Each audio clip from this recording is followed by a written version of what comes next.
¿Cómo están, amigos de la nueva revolución de El Salvador? Bueno, ya llevamos muchísimo tiempo esperando esta entrevista y en ocasiones muchos de ustedes solían decir que qué pasaba realmente con la entrevista de Bukele, la que prometimos allá en España. Bueno, les voy a explicar qué es lo que sucedió.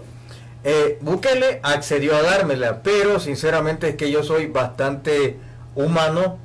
No crean que soy como Carlos Calleja, que tiene a la gente ahí parada, sobre todo a los empacadores, sin ofrecer sueldo ni nada. Yo soy bastante humano y lo vi que él estaba ahí parado, fotografiándose como con 400 personas, y yo sé que eso es muy cansado. Entonces, él dijo que después de la fotografía me iba a dar la entrevista, pero le dije que mejor no, para que él descansara, porque yo sé que era eso. Pero yo estaba seguro que también ustedes iban a reclamar esa entrevista que les había prometido, pero antes siempre uno tiene que ver el lado humano. Y bueno, a raíz de eso hemos estado arreglándola para mejor hacerla en vivo, ya que Nayib es un fenómeno en las redes sociales y yo creo que es bastante importante que él diera ese paso de salir de los canales tradicionales, de algunos periódicos, y darle una entrevista a las redes sociales. Entonces, bueno, aquí lo tenemos ahora y vamos a iniciar antes que todo como una pregunta. ¿Qué papel, Nayib, crees que juegan las redes sociales ahora en la política? Bueno, primero un saludo en las cámaras, Marcelo, te había saludado antes, pero gracias por la entrevista. Y realmente, así como tú decís, esta entrevista es distinta porque normalmente cuando hemos salido en redes, perdón, no es que no te esté contestando, sino cuando hemos salido en redes ha sido a través de Facebook Live o a través de los canales nuestros o a través de decir, los canales tradicionales nuestros, mi página o las páginas de Nuevas Ideas, o en los canales tradicionales de aquí de El Salvador o incluso Estados Unidos o de Europa, periódicos, noticieros, en CNN o en Univisión. Pero realmente nosotros que somos, nuestra comunicación está más en redes sociales que en medios tradicionales, pero paradójicamente nuestras entrevistas generalmente siempre son en medios tradicionales. Jorge Ramos, en CNN, con Fernando del Rincón, en El Salvador, aquí en El Salvador, pues ya viste cómo es Urbina, con Nacho, con Ernesto, etcétera. Y entonces es un poco contradictorio para nosotros que estemos tanto en redes sociales, pero que no le demos entrevistas, y no porque no le queramos dar, sino porque no se habían dado a programas como los tuyos que son meramente de redes sociales. Entonces, pues yo creo que es una nueva era y hay que irse adaptando a la nueva era. Y como yo le dije una vez a una persona de un alto puesto en una cadena de televisión muy grande, yo les decía, ustedes están cometiendo un error, porque la gente está buscando, ahora tiene muchas más opciones de información que antes. Antes tenían una programación. Y no solo eso, sino que, sí, claro, que ahora en la novela, la caricatura. Ellos elegían qué claro, veían. Por supuesto, y si no querían ver la caricatura, apagar la tele y esperar a que venga el noticiero. Pero incluso en el noticiero también escogían el contenido. Incluso hay una escena en la película de X-Men, en la de Days of Future Past, que le dice Wolverine a Bestia, le dice Bestia, con este equipo puedo monitorear las 3 cadenas y PBS.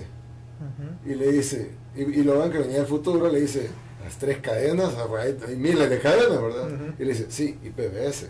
O sea, es decir, el PBS, el canal público de Estados Unidos. Entonces, en aquellos tiempos habían 3 canales, NBC, ABC y CBS, y PBS, que era el público.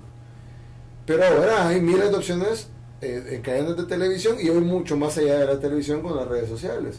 Entonces yo les decía a ellos, ahora que la gente en el mundo y en El Salvador no se queda atrás, tiene tantas opciones para informarse, si ustedes quieren mantenerse vigentes en la información, tienen que llevar a la gente, no la información que ustedes quieren llevar, sino la información que la gente quiera que les lleven. Si no lo hacen, están en su derecho, porque es una empresa privada, tienen derecho de publicar claro, lo que ellos quieran. Pero entonces la gente va a buscar la información en los lugares donde están dando la información. Y me mencioné tu nombre. Y le dije, la gente se va a ir mejor a ver la nueva revolución de El Salvador con Marcelo Larín, en lugar de estar viendo uno de los canales de ustedes. ¿Por qué? Porque tiene mejores sets él, porque ha invertido más dinero, porque tiene más tiempo de trayectoria, no, simplemente porque él está dando la información que la gente quiere escuchar y ustedes están dando la información que ustedes quieren que la gente escuche. Y eso pues es la dicotomía que se va a dar en estos años de transición, pero estoy seguro que en esa dicotomía la va a terminar ganando los nuevos medios, por la sencilla razón de que son más diversos, son más variados y la principal, le dan a la gente la información que la gente quiere escuchar y no la gente que el medio quiere que la gente escuche. Exacto. ¿Cuál era la pregunta que me hiciste? Esa la respondiste. Ah, de un solo, se fue. Sí, de un solo. ¿Cuál era? También se me olvidó cuál era. Yo creo que era de las redes sociales, pero bueno. No, el papel que jugaba en la política, y es lo que vos dijiste.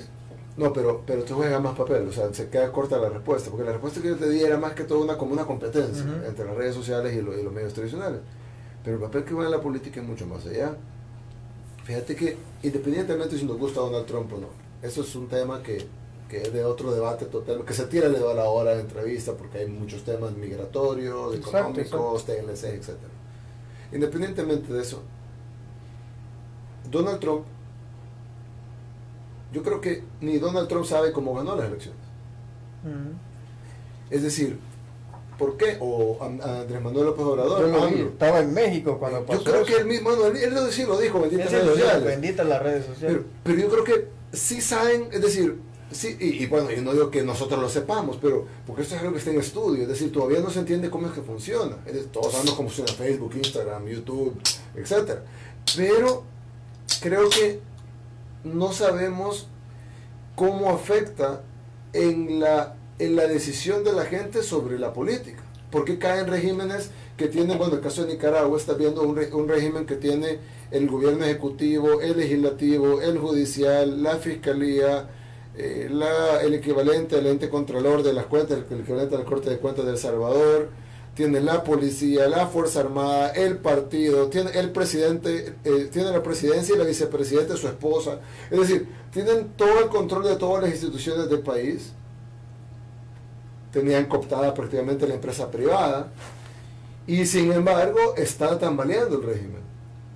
Y uno dice, pero ¿cómo es posible que un régimen que tiene todo, aparentemente, todo el poder fáctico, real y formal del país, y todas las estructuras partidarias, comunitarias, parapolíticas, como el ejército, la policía, en tiempos de crisis, terminan decidiendo de ellos? Entonces tú decís, ¿por qué tambalea un régimen que tiene todo eso? Y es porque ellos incluso controlan los medios de comunicación, o la mayoría de los medios de comunicación, pero no controlan las redes sociales. Y tú ves en el caso, por ejemplo, Andrés Manuel López Obrador, que todo el sistema se le vino encima, se lo atacó el PRI, que era el partido de gobierno oficial, le atacó el PAN, que era el partido de derecha, que hizo coalición con el partido de izquierda. O sea, el partido de izquierda tradicional en México, el PRD, que está en el foro de Sao Paulo y todo, el equivalente al FMLN aquí, por decir, hizo coalición con el PAN, que es el equivalente a Arena, el partido de derecha, que estuvo a Vicente Fox, a Felipe Calderón. De hecho, ellos le hicieron fraude a Andrés Manuel López Obrador cuando Andrés Manuel López Obrador estaba en el PRD. Y le hicieron fraude, el PAN le hizo fraude a él estando en el PRD. Pues ahora el PRD se une con el PAN tratando de vencer al partido nuevo, a Morena, que es un partido nuevo, básicamente formado por no solo Andrés Manuel López Obrador, aunque él era la figura más emblemática, sino que por toda la gente que estaba desencantada de la partidocracia mexicana, que estaba básicamente representada por tres partidos. El PRI, que es el partido más antiguo, que ha gobernado México por 90 de los últimos 100 años. El PAN, que es la derecha de México, que ha tenido dos gobiernos, tuvo el de Fox y el de Vicente Calderón. Y el partido de izquierda, el PRD, que si bien nunca ha gobernado el país, pero sí gobierna la capital. De hecho gobernó la capital con AMLO en su momento, etc. Y entonces la gente decía, se le vino el sistema, lo atacaron, le atacaron todos los medios de comunicación, los analistas, los columnistas, que México iba a ser una catástrofe. Los medios tradicionales en contra de AMLO. Eso. Si lo llamamos así. Pero tenía el beneplácito del pueblo. Claro, el beneplácito del pueblo, que es muy fácil decirlo, pero muy difícil explicarlo o tratar de ponerlo en un conjunto unitario, homogéneo, porque no lo es, el pueblo siempre es heterogéneo, pero de la mayoría del pueblo lo apoyaba. El problema es que antes, hace 10 años o 20 años, cuando el pueblo lo apoyaba, el pueblo no tenía voz. Exacto. Porque si tú sos dueño, este es un periódico, digamos, no lo es, pero yo no tengo periódico, pero digamos que este es un periódico, y yo soy el dueño de este periódico, y yo publico aquí que Marcelo Larín es malo.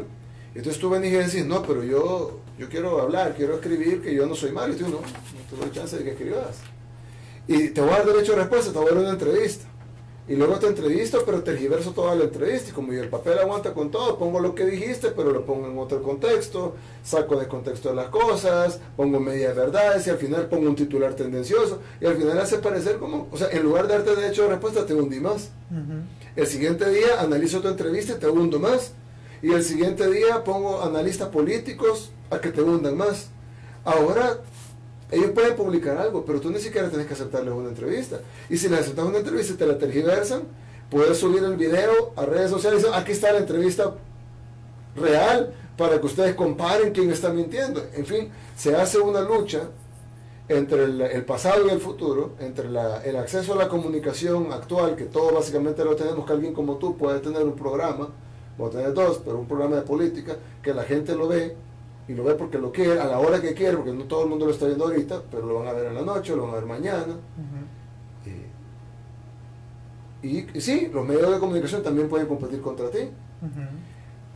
Pero al final de cuentas, y estás tú, y están otro montón de jóvenes, generalmente, no tienen que ser jóvenes, pero la mayoría son jóvenes, que están compitiendo en la comunicación, y luego no solo están los medios de comunicación como el tuyo, sino que está la misma gente que tiene su cuenta normal de Facebook o su cuenta normal de Twitter o su cuenta, y pueden opinar y decir, no, yo no estoy de acuerdo con tal y tal ellos cosa. Mismos se vuelven un medio de comunicación, por supuesto, expresivo. Y si ellos tienen 1000 amigos, esos 1000 amigos no solo son 1000, son 1000 que además tienen amigos ellos, pero que son multiplicadores, pero no solo eso, sino que además confían más en su amigo que en el medio de comunicación. Entonces esa persona se vuelve un medio de comunicación, si bien de menor alcance, pero mucho más efectivo porque la gente sí le cree a él. Entonces, por eso la palabra redes sociales es una buena palabra, porque atrapa. Es una red y va conectando con más gente, y esta gente va conectando con más gente, y al final de cuentas el límite es el acceso. Yo creo que incluso el acceso a internet ni siquiera es el límite, porque incluso llegas, cuando topas con el límite del acceso a internet, ok, probablemente hay personas que no tienen acceso a internet, pero su hijo tiene acceso. Entonces, y sigue vía oral. Entonces sigue vía boca en boca. Entonces probablemente ahora tú tenés en El Salvador una penetración, algunos dicen que es del 40, yo estoy seguro que está arriba del 50% de penetración del internet, aunque tal vez no lo tenga en su hogar, pero va al McDonald's y tiene wifi ahí. Ni van a comprar, pero van por el wifi. Sí, van por el wifi. Es decir, la penetración de smartphones es casi un 80% ya. Entonces el smartphone tiene capacidad de conectarse a internet. Y entonces ya el acceso a internet yo creo que es mayor al 50%, pero independientemente, aunque fuera menor o mayor, independientemente del número exacto, el otro porcentaje que no está conectado a internet, pero sí está conectado a sus hijos o a sus vecinos o a sus amigos que sí están conectados a internet. Entonces el poder de las redes sociales en la política ya sobrepasa al poder de cualquier político o de cualquier partido político, y se vuelve un poder del pueblo, que se refleja en sus redes sociales. Así que esta nueva realidad que estamos viviendo, que nadie la puede controlar. Que Nayib tiene 200.000 páginas y el control. Es absurdo. Es decir, yo te conocí en Madrid, pues. Es decir, yo no, es imposible que alguien las controle. Más bien creo que entre ellos siguen en la negación de que esto es una burbuja, que esto no existe, que esto es solo virtual. Pues se van a enfrentar en la realidad hasta que se le enfrenten en las urnas. Antes de que pasemos al tema ese, hacían una comparación. Daniel Ortega ha acaparado casi todos los poderes, ¿verdad? Es un régimen.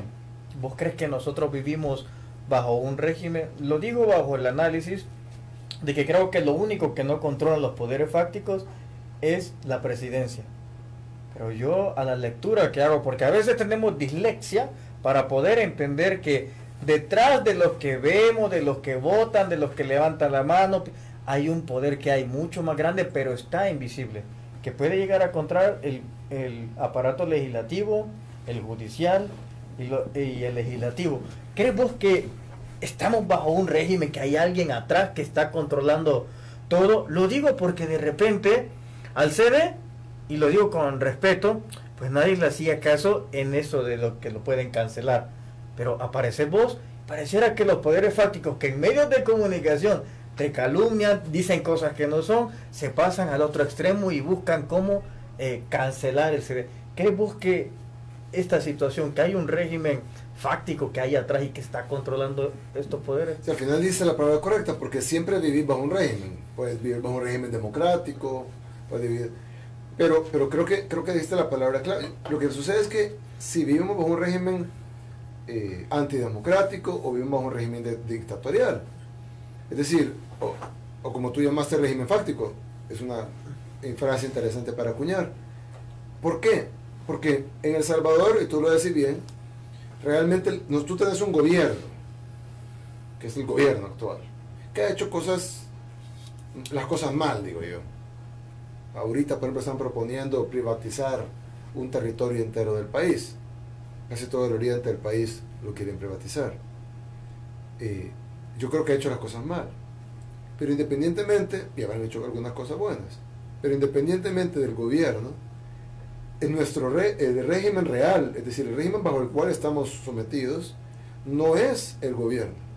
Si tú ves, por ejemplo, el FMLN, a pesar de, no lo estoy defendiendo, no, para claro. nada, al contrario. Es la verdad, solamente al contrario, creo que los ha atacado claro. muchísimo y lo seguiré haciendo cada vez que vea algo que no me parece, y pues cuando hagan algo bueno lo felicitaré, como por ejemplo lo felicito por no aceptar el bono que todos los areneros... El día de ayer, $2 sí, millones recetados entre ellos. Sí, y el FMLN no lo aceptó. Pero eso lo quiero acotar, que Norman Quijano hablaba de austeridad y fue el que más agarró, $5,000, y es el que más resaltaba la austeridad. Esto no se nos tiene que olvidar en las urnas. Recordarles también, en diciembre íbamos a entrar casi en campaña electoral donde iban a elegir a los diputados. Recuerden que hicieron, Arena no agarró ni el bono, pero como ya son elegidos, agarran los bonos. Esto hay que tenerlo siempre en memoria. Y otro de los que más agarraron fue el diputado mundialista también, Ajá. que dice que le dieron un permiso de 5 días para ir al mundial. Y tú que vives en Europa sabes que solo para ir a Rusia son 3 días. Sí. Porque son 2 días más un día de cambio de uso horario. Entonces solo para ir son 3 días. Y luego para regresar son otros 2. Entonces, y el tiempo que iba a pasar allá para ver los partidos, es decir, es mentira que tenía un permiso de 5 días. Sin embargo, quisieron engañar a la gente con el permiso de 5 días. Luego dijeron que era pagado. Luego cuando la gente se indignó que era pagado, dijeron que no era pagado. Al final no sabemos si terminó siendo pagado o no pagado, y ahora se termina dando un bono que es más grande que los días que le habrán descontado, si acaso se los descontaron después de haberle mentido a la gente, y que solo nos dimos cuenta porque un youtuber casualmente, vamos a decir que también nosotros lo pagamos, ¿verdad? Claro. Pero casualmente un youtuber mexicano famoso, Whatever Tomorrow, estaba grabándose él, y pues porque alguien me dice que mala suerte tuvo el diputado, porque primero que el youtuber estuviera adelante de él grabándose, y él y la cabecita de él moviéndose atrás, y junto con y cantando el himno mexicano, y junto con la jefa de campaña de Carlos Calle, sí, y junto con el otro que creo que alcalde, ¿verdad? Y entonces estaban ahí, y el youtuber, primero que los haya grabado, pues va a estar en cualquier otro lugar del estadio, en cualquier otro partido, pero bueno, los agarra, y luego alguien que estaba viendo el video, o sea, que era fan o seguidor de Whatever Tomorrow, que conociera al diputado mundialista, que no todo el país lo conocía. No todo. Es más, ahora se conoce más, pero es por eso. Carlos Reyes. Sí, Carlos Reyes, pero no todo el mundo lo conoce. Y entonces el que estaba viendo al youtuber también conoció al diputado, lo reconoció y tuvo la intención de hacerlo público, porque probablemente lo vio y no necesariamente lo iba a captar y hacerlo público. Lo hace público y luego que se haya viralizado. Si tuvo como 5 malas suertes juntas para que nos diéramos cuenta. Pero lo que te quiero decir es que, incluso haciendo el paréntesis, si no hubiera sido por el youtuber y por todo esto que pasó, a esta fecha no supiéramos qué hubiera pasado. Es como el caso de Norman Quijano, que se pidió 14 días de permiso justo en los últimos 14 días del mundial, pero nadie sabe dónde está.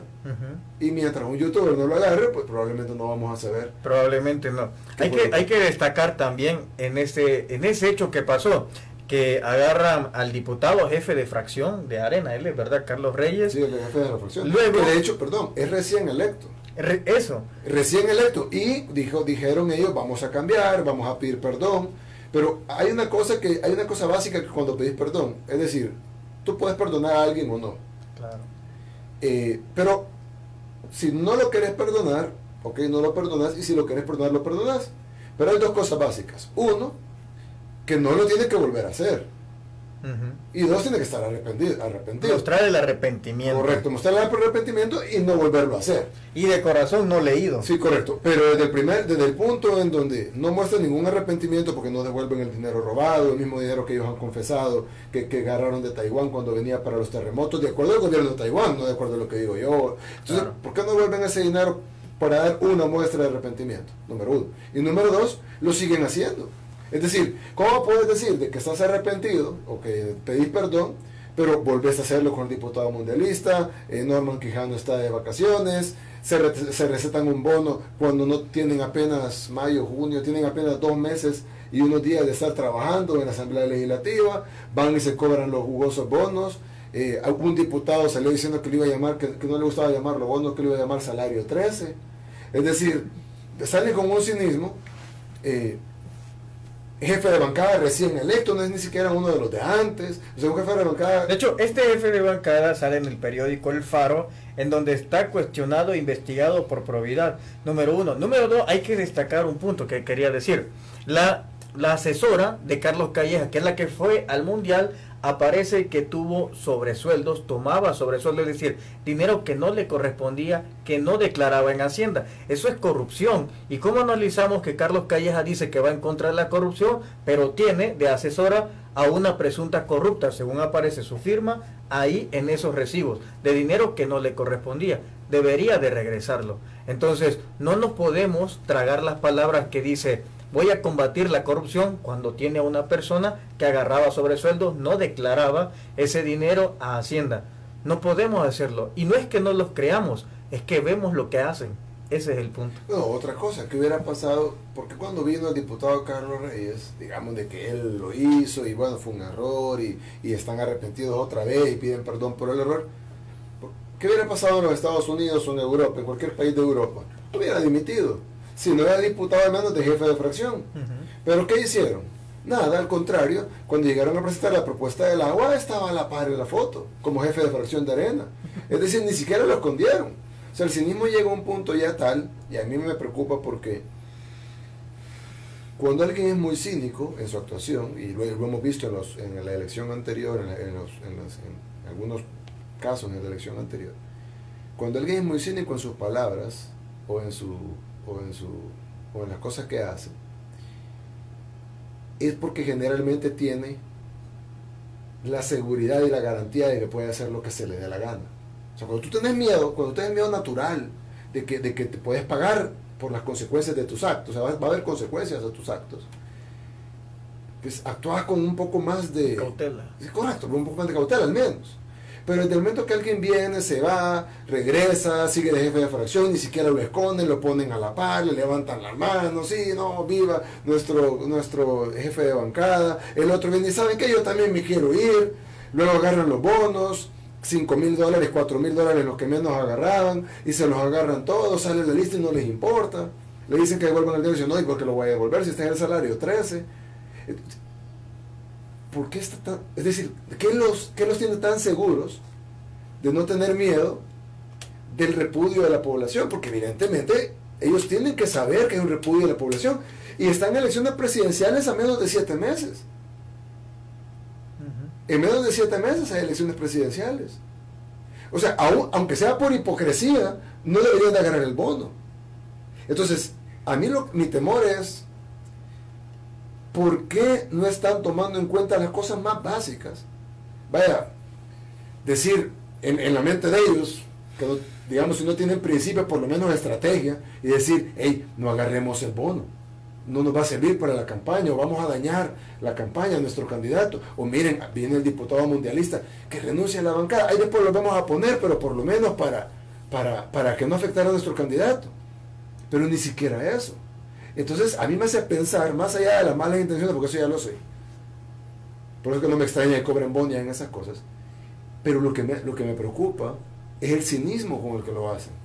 Porque actuar con ese nivel de cinismo, a menos de 7 meses de las elecciones presidenciales, me hace pensar como que si tuvieran una garantía adicional de una elección democrática, porque en una elección democrática, donde tú dependes de que si la gente vota o no vota por vos, hombre, pórtate bien, porque la gente si no, no va a votar por vos.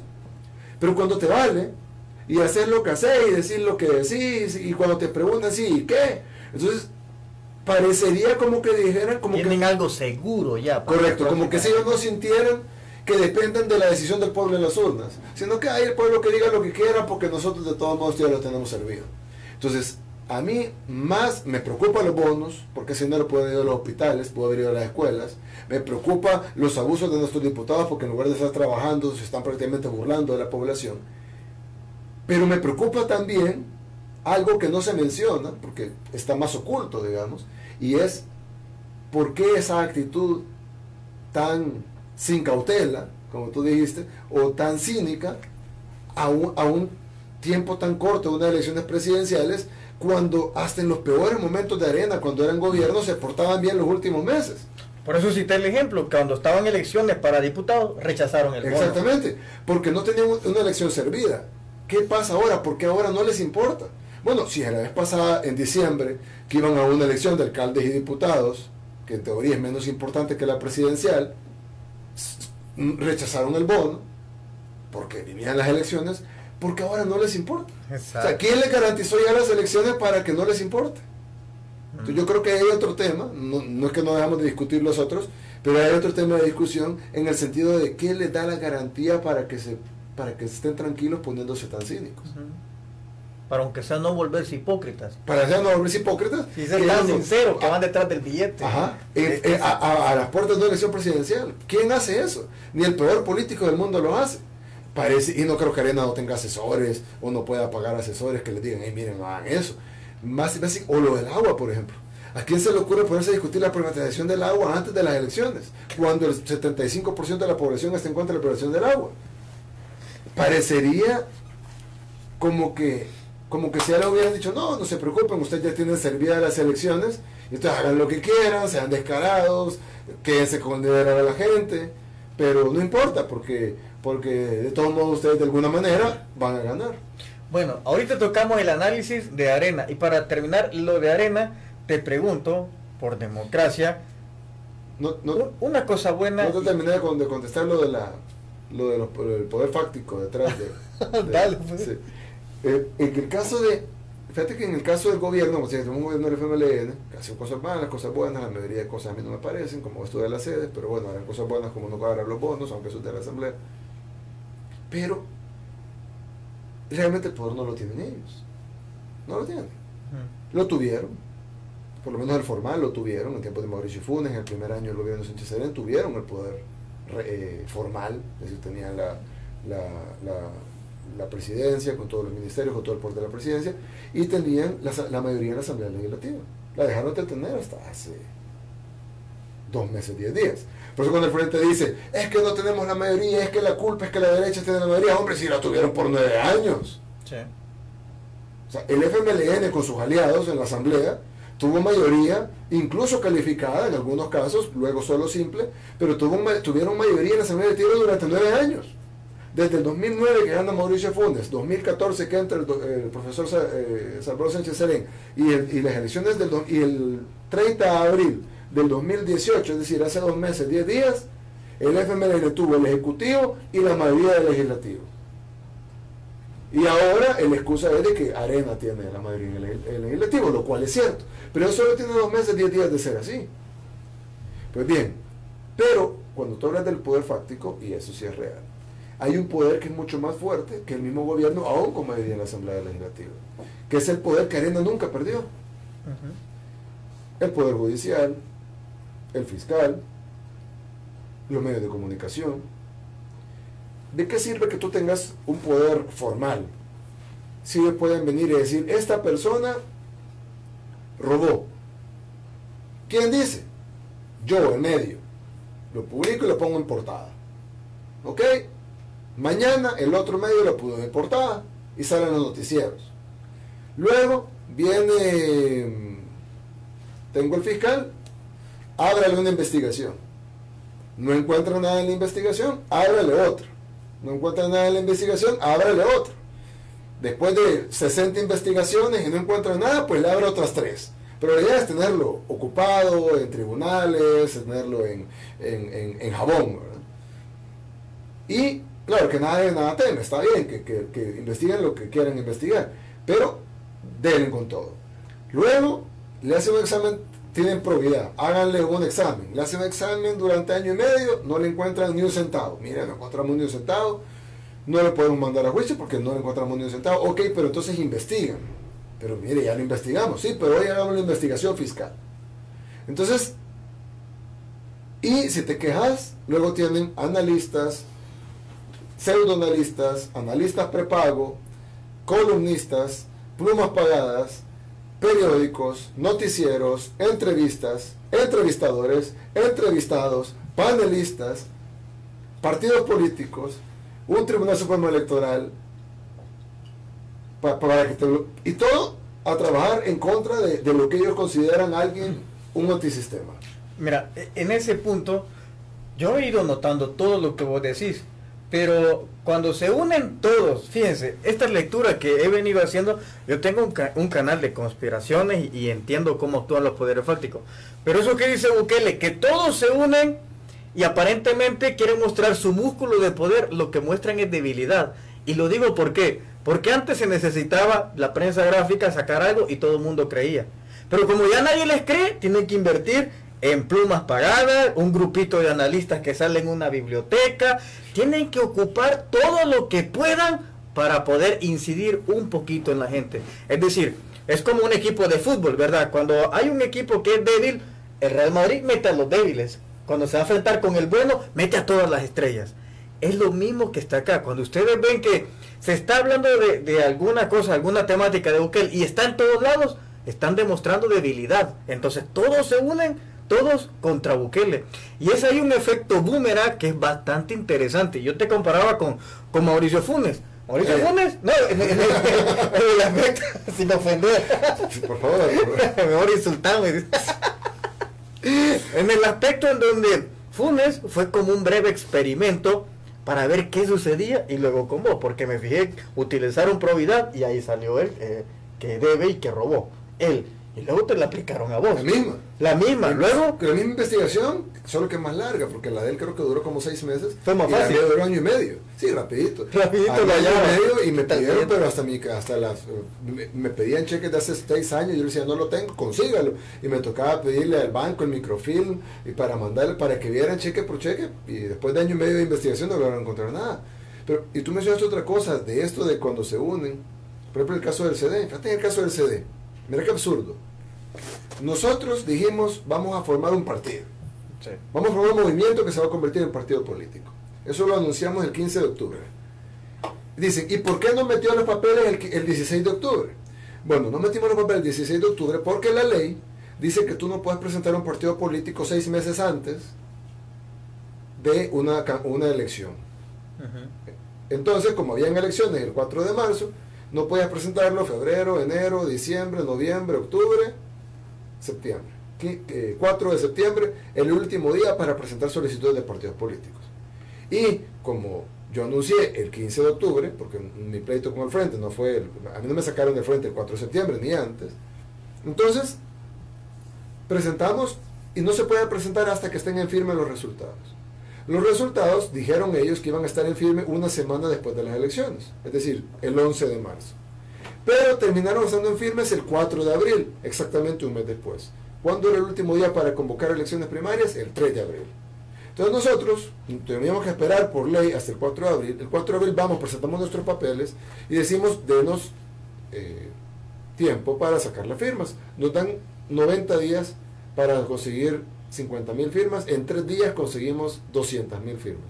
Les llevamos las firmas, empezamos a presionar porque nos dejen participar. Tú has visto todos los bloqueos que le han puesto nuevas ideas, se tardaron 22 días en empezar para contar una firma.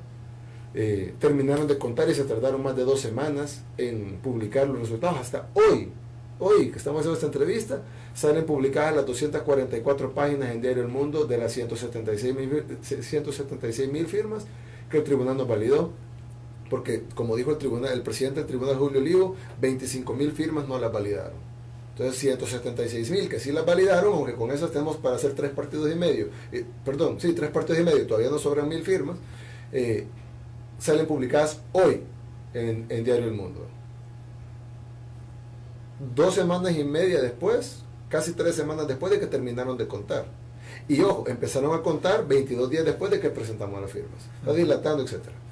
Pero luego nos dicen, miren, ¿y por qué se quejan tanto?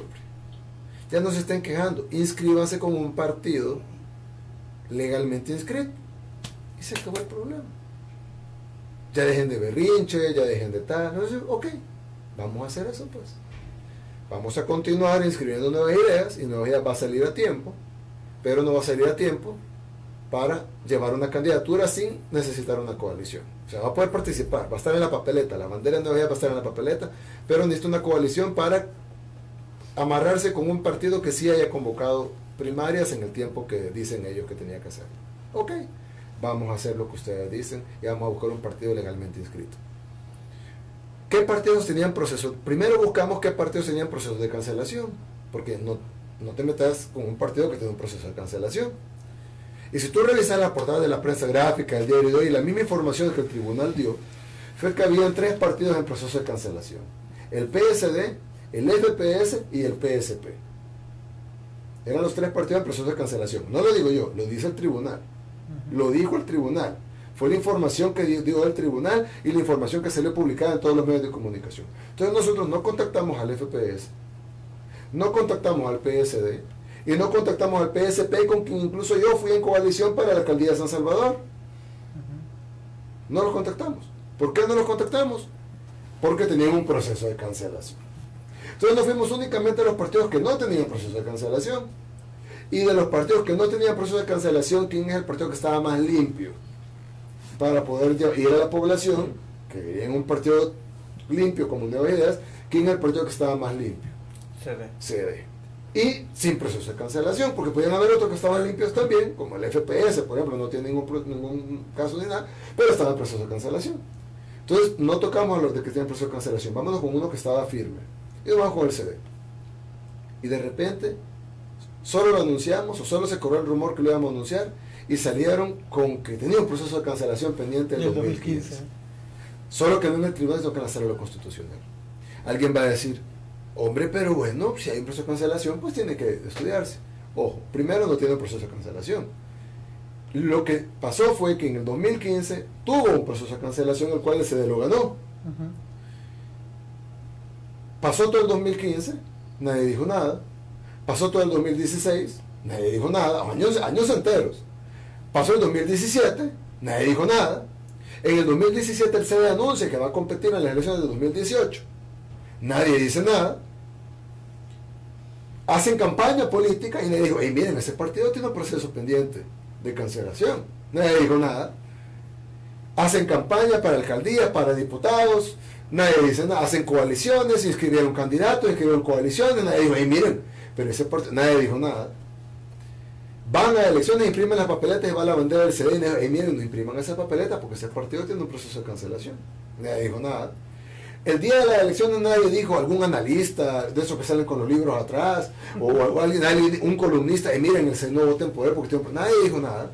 Votan por el CD, saca un diputado y nadie dice, hey, miren, ese diputado no vale porque tiene un proceso de cancelación. Nadie dijo nada. Luego el Tribunal Supremo Electoral entrega las credenciales, le entrega a Juan José Martel su credencial de diputado electo. Nadie dice, hey, no le entregan la credencial porque ese partido, nadie, ni siquiera lo mencionaron en una columna, en un artículo de opinión o en una entrevista. Nadie dijo nada. Y luego toma posesión el 1 de mayo Juan José Martel como el diputado de la Asamblea Electiva. Nadie dijo nada. Votó 100 veces a favor, 100 veces en contra, 100 abstenciones, y ningún diputado de los 84 que estaba ahí le dijo, mire, diputado, usted tiene un proceso de cancelación. Nadie dijo nada. Y ahora anunciamos que vamos a hacer una coalición y de repente todos los analistas, todas las entrevistas, todos los columnistas, todos los periodistas, todos los abogados, empiezan a decir, ah, no, pero es que tiene un proceso de cancelación pendiente. Entonces, pero nosotros no tenemos ningún proceso de cancelación. No, pero el tribunal los salvó en el 2015. Pero aún no hemos dicho todavía si esa salvada que tuvieron en el 2015 fue constitucional o no, y falta que la sala de lo constitucional lo decida. está jalado de los pelos. Obviamente cualquier persona con 2 dedos de frente sabe que es un intento de bloqueo, pero está revestido de legalidad, pudiera decir alguien. ¿Por qué? Bueno, la Sala Constitucional es el ente que decide si la Constitución está bien aplicada o no. Y por lo tanto, pues, habrá que esperar qué dice la Sala. ¿Ok? El artículo 77F, dicen ellos que son cumplidores de la ley, vamos a ver la ley. El artículo 77F de la Ley de Procedimientos Constitucionales, ojo, no estoy hablando de cualquier ley, estoy hablando de la ley que rige cómo funciona la Sala de lo Constitucional. O sea, no estoy hablando de la ley de tránsito, no, estoy hablando de la ley que rige cómo funciona la Sala de lo Constitucional. La ley que rige cómo funciona la Sala de lo Constitucional dice en el artículo 77F que las resoluciones de inconstitucionalidad emitidas por los tribunales, en este caso el Tribunal Supremo Electoral, deberán ser certificadas a la Sala de lo Constitucional para que la Sala vea si el tribunal actuó bien. Y la Sala deberá pronunciarse en los 15 días hábiles próximos a la certificación. O 10 días después. 15. Y si ellos sienten que es muy poco tiempo, porque hay que estudiarlo con más tiempo, deberán motivarlo, es decir, deberán explicar por qué necesitan más tiempo y podrán prorrogarlo una sola vez por 10 días hábiles más. Exacto. Es decir, si lo hubieran prorrogado, que no lo hicieron, hubieran tenido 25 días hábiles hace 3 años. Están totalmente fuera de tiempo, es totalmente ilegal, es prevaricato conocer de ese caso. Es decir, es abuso de poder. Es cuando abuso de poder, prevaricato es cuando un juez abusa de su poder. Están fuera de ley y sin embargo dice un magistrado que va dice un magistrado que le vale. Sí, no importa. No importa, dice, nosotros podemos verlo. Y el Estado de Derecho. Exacto. Es decir, la ley no importa. O sea que, claro, la ley dice que no se puede matar, pero si tú quieres matar, puedes ir a matar y si te dejas el poder de ellos decir, sí, la ley decía que no lo podía hacer, pero ¿saben qué? No importa. Me vale. Me vale. Tenés que cumplir la ley, para eso está la ley. A nosotros como navidad nos han obligado a cumplir cada requisito de la ley. Pero ellos no solo no la cumplen, dicen en televisión con ese cinismo, no importa, nosotros vamos a conocer el caso. Pero mira, la ley dice que el artículo 77 dice que ustedes ya no lo pueden conocer. Sí, ya sé, ya lo leí, pero no importa, igual lo vamos a conocer. Sí. Entonces, cuando tú ves no solo el cinismo de lo que le quieren hacer al CD, sino además que la ley no les permite conocerlo. Y hay otro artículo que estarían violando. Eso todavía no ha pasado porque todavía no lo han cancelado. Pero si lo cancelaran, que eso, lo que están violando la ley es al conocer el acto, porque ya se les pasó el tiempo. No te puedo decir que están violando la ley al cancelarlo porque aún no lo han cancelado. Probablemente no se atrevan a cancelar. Pero si se atreven a hacer la canallada de cancelar un partido legalmente inscrito con un diputado. El artículo 47 de la ley de partidos políticos, otra ley. No estoy hablando de lo que yo digo, o de mi opinión, o de tu opinión, o de lo que nosotros queremos, o lo que debería de ser. No, ellos incluso dicen, dura la ley, pero es la ley. Ok. El artículo 47 de la ley de partidos políticos dice, en su último, es grande el artículo 47 como este tamaño. Al final, dice, el último párrafo, en todo caso, en todo, o sea, no dicen algunos, o tal vez si van allí, o no. En todo caso, ningún partido político podrá ser cancelado si cuenta con al menos un diputado, representación legislativa de al menos un diputado en la Asamblea Legislativa, textualmente, así dice, representación legislativa de al menos un diputado, si cuenta con representación legislativa de al menos un diputado en la Asamblea Legislativa, punto. Es decir, la ley, el artículo 47 de la ley de partidos políticos dice que en ningún caso, o mejor dicho, en todo caso, ningún partido político puede ser cancelado si cuenta con un diputado. No dice, pero si en el 2015 no contaba, entonces puede ser cancelado. O no dice, pero si en el 2015 no había... No, dice, sí, en todo caso, absolutamente todo caso, ningún partido, o sea, ni Arena, ni el FMLN, ni el CD, ni ningún otro, puede ser cancelado si cuenta con un diputado en la Asamblea Legislativa. Punto. Entonces, ¿en base a qué caso van a decir que lo van a cancelar si la ley es clara que dice, en todo caso, ningún partido político puede ser cancelado si tiene un diputado? Y el CD tiene un diputado. Exacto. Cumple la ley de no ser cancelado, de estar ahí. No puede ser cancelado realmente. Ni siquiera legal que conozcan el caso. Con solo el hecho de conocer el caso. Y al final no sé cómo van a fallar. Solo ellos lo saben, ¿no? o tal vez no lo saben, están evaluando políticamente. Si fallar en contra del CD sería muy descarado, y el boomerang que tú mencionaste sería peor, porque ellos lo harían para tratar de dañarnos, Sí. poniendo más difícil que podamos competir para la presidencia. Pero el boomerang que eso le generaría, probablemente lo están calculando, el Claro. costo político que eso pudiera representar. Pero solo el hecho de conocerlo viola la propia ley que rige su funcionamiento. Entonces, eso es lo que te dice cómo en El Salvador la parte formal del poder que debería regirse por las leyes. Es más, hay un principio básico de derecho que dice, y está en la ley además, que un ciudadano puede hacer todo lo que la ley no le prohíba.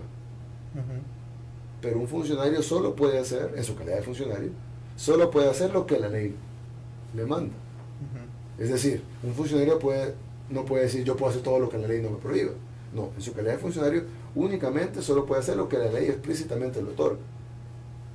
Entonces, ellos no solo están haciendo algo que la ley no explícitamente les otorga, sino que están contraviniendo lo mismo que la ley les prohíbe. ¿Por qué? ¿Qué pasa con el Estado de Derecho? Es que no está el Estado de Derecho, no está democracia. ¿Qué pasa con eso?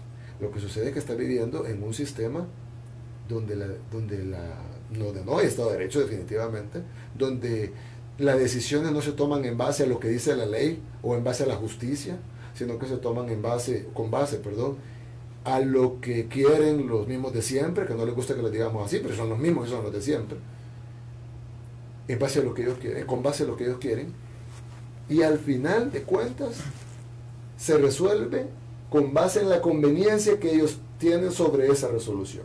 Si la resolución del CD no ha salido aún es porque todavía están sopesando el costo político de cancelar el CD. Los pros y los contras. Le cancelamos el CD, le fregamos la candidatura, pero ¿qué costo pudiera tener eso con la población? ¿Cómo nos va a ver la población? ¿Qué se va a revertir? Una pregunta. Siguiendo con esto, es que es importante que estos términos, los poderes fácticos, de hecho creo que se va a tocar este título, poder fáctico, más en esta campaña, porque salen un poco más a la luz, son más visibles. Estos poderes fácticos es como lo que decías, haces algo y el poder fáctico dice que salga en la prensa y ¡pum! Sale, ¿verdad? Luego haces algo, el poder judicial ahí está. Hasta en coreografía. Está en coreografía. Sale hoy en la prensa, mañana en el diario, pasado en la tele. Luego sale el mismo analista de siempre el jueves, analizando lo que salió el lunes. O sea, misma receta. La misma receta para todos. Y la pregunta es, el poder fáctico, obviamente no te quiere a vos. Entonces, ¿a quién apoya? Pues es obvio, pues. Es decir, apoyan a su candidato, el candidato de Arena. Recuerda que Arena, mucha gente piensa que Arena manda en el país. No es así, ellos son títeres. Arena es un instrumento más, es decir, el grupo de los mismos de siempre, el poder fáctico, llamarle como quieras, gente, el frente le gusta llamarle oligarquía, otros le llaman poder fáctico, es más moderno, otros le pueden llamar los mismos de siempre porque es una forma más coloquial de decirle, llamarle como quieras. Este grupo de gente que controla el país tienen herramientas para controlarlo. No es el fiscal el que manda. Si antes tenían otro fiscal y después de esta van a tener otro. El punto no es el fiscal, el punto es el instrumento. La sala constitucional. La sala constitucional ha sido un instrumento de ellos para imponerse sobre las decisiones jurídicas. Pero ellos se van la próxima semana.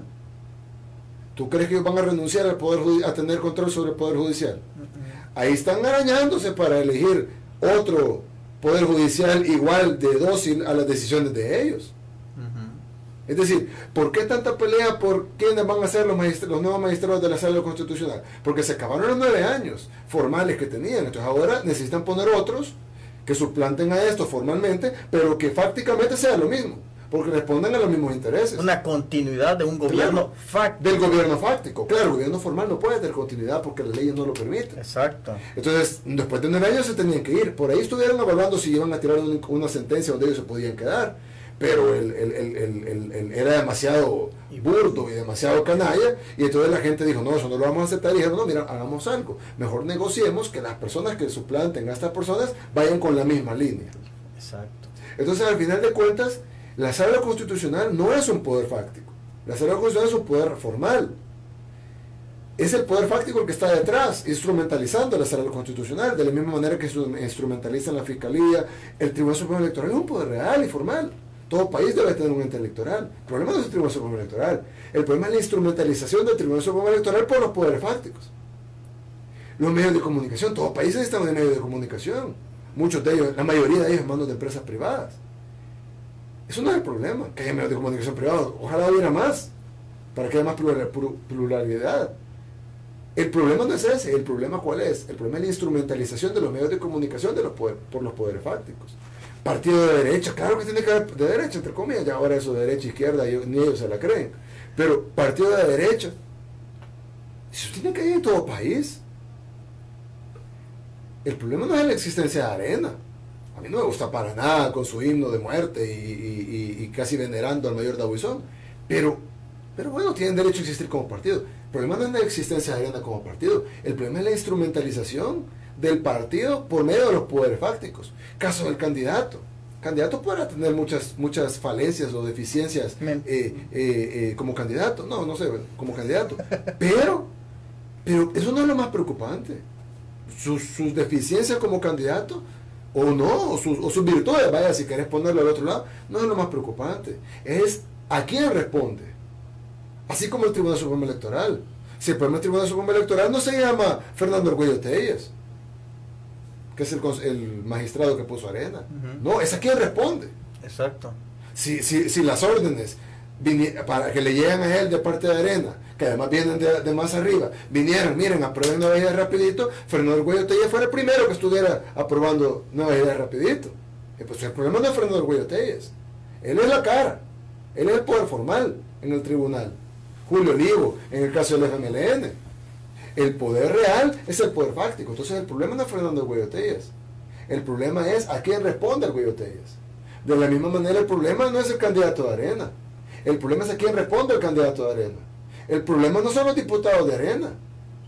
Aunque sí, ¿verdad? Por los bonos y esas cosas. Pero aparte de eso también, el problema es a quién responden. Cuando ellos hablan de privatizar el agua, o como ellos no le llaman así, pues le ponen otro nombre, pero pues que la NEP controle el ente regulador del agua, o tenga el 40% de la Junta Directiva, el ente controlador del agua, y el otro 40% lo tiene Comures, que está controlado por Arena, y el otro 20% lo tiene el Ejecutivo, al cual ellos quieren también controlar.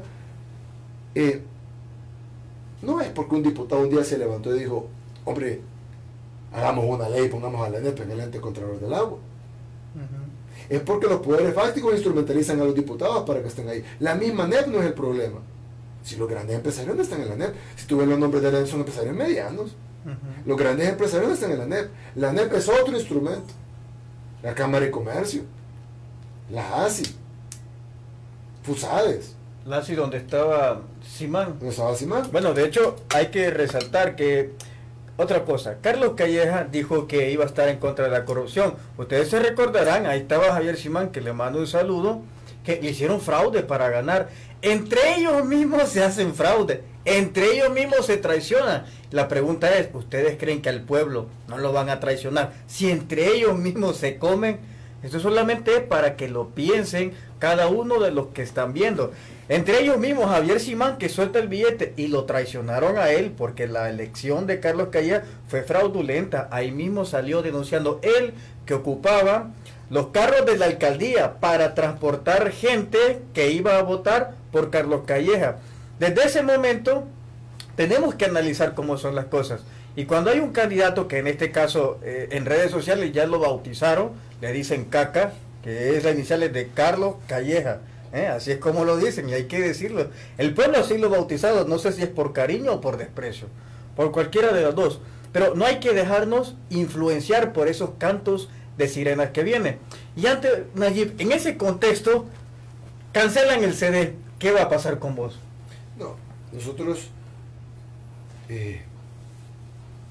Hernán Cortés, cuando llegó a México, y no estoy de acuerdo con los españoles en la conquista, pero quemó las barcas y dijo, bueno, aquí toca ganar, ¿sí?, o morir. ¿Por qué? Porque obviamente si se diera eso, pues buscaríamos qué hacer, pero nosotros no podemos tener un plan B desde ya, porque Porque entonces ya es como que, abandonemos esta lucha, porque ya todo no importa. Nosotros vamos a luchar para que el CD no se cancele, lo hicimos, fuimos el domingo, tuvimos una concentración pacífica, le hicimos domingo, ¿por qué hace domingo? Porque domingo no hay tráfico, no vamos a tapar calles, no se le dio pollo campero a nadie, no se le pagó dinero a nadie, no se hizo en las puertas del tribunal, ni se hizo en las puertas de la Corte Suprema de Justicia, no se hizo en ningún lugar donde pudiera haber violencia. A pesar de que ahí había un montón de edificios de vidrio, no hubo un vidrio quebrado, no hubo una pared manchada, ahí estaban los carros de la prensa, no hubo un carro manchado, un vidrio quebrado de un carro, nadie salió golpeado, llegaron niños, llegó gente de la tercera edad, totalmente pacífico, no hubo ni siquiera alguien que le robaron la cartera. Es más, yo hice el llamado y qué bueno que la gente lo tomó, de que al terminar el evento recogiéramos nosotros mismos la basura, porque a veces aunque la plaza tiene basureros, cuando estás concentradas miles de personas en un solo lugar, no, permiso, voy a ir al basurero, te echaste el evento en el basurero, entonces mucha gente tira la basura al suelo. Yo no estoy de acuerdo, pero mucha gente lo hace. Entonces lo que nosotros dijimos fue, al terminar, como siempre hay gente que tira basura en el suelo, recojamos nosotros la basura y no esperamos que venga la alcaldía a recoger. Nosotros nos fuimos y dejamos la plaza totalmente limpia. Entonces hicimos una manifestación totalmente pacífica, pero firme en cuanto a que no se nos debe de violar nuestros derechos políticos y tampoco los derechos políticos del partido del CD, y lo más importante es que ahí se estaría violando no solo nuestros derechos políticos, los derechos políticos del CD, los derechos políticos de Nuevas Ideas, los derechos políticos de los 176.000 firmantes que ellos avalaron y de los 25.000 que no avalaron, los derechos políticos de las millones de personas que apoyan a ideas como tú, por ejemplo, que no dice tu firma porque vivís en Suecia, sino que además estarían violando nuestro Estado de Derecho y estarían violando nuestra democracia, porque la democracia es el poder del pueblo. Y si nosotros creemos en la democracia, demos y kratos, es lo de las dos palabras que forman democracia, es el poder del pueblo. Y el poder del pueblo es que el pueblo puede elegir en las urnas. Nosotros estamos pidiendo, exigimos que Nuevas Ideas gane. Estamos pidiendo, exigimos que Nuevas Ideas participe y que sea el pueblo salvadoreño el que decida quién gane. Si el pueblo salvadoreño decide votar por Arena y que gane Arena, hombre, pues, y te guste o no te guste, en una democracia tenés que respetar la decisión de la mayoría. Y si la mayoría quiere que Arena regrese al poder, para mí sería una aberración. Pero tendría que aceptarla y tendría que aceptar la derrota y decir, bueno, felicito al ganador, pero en democracia.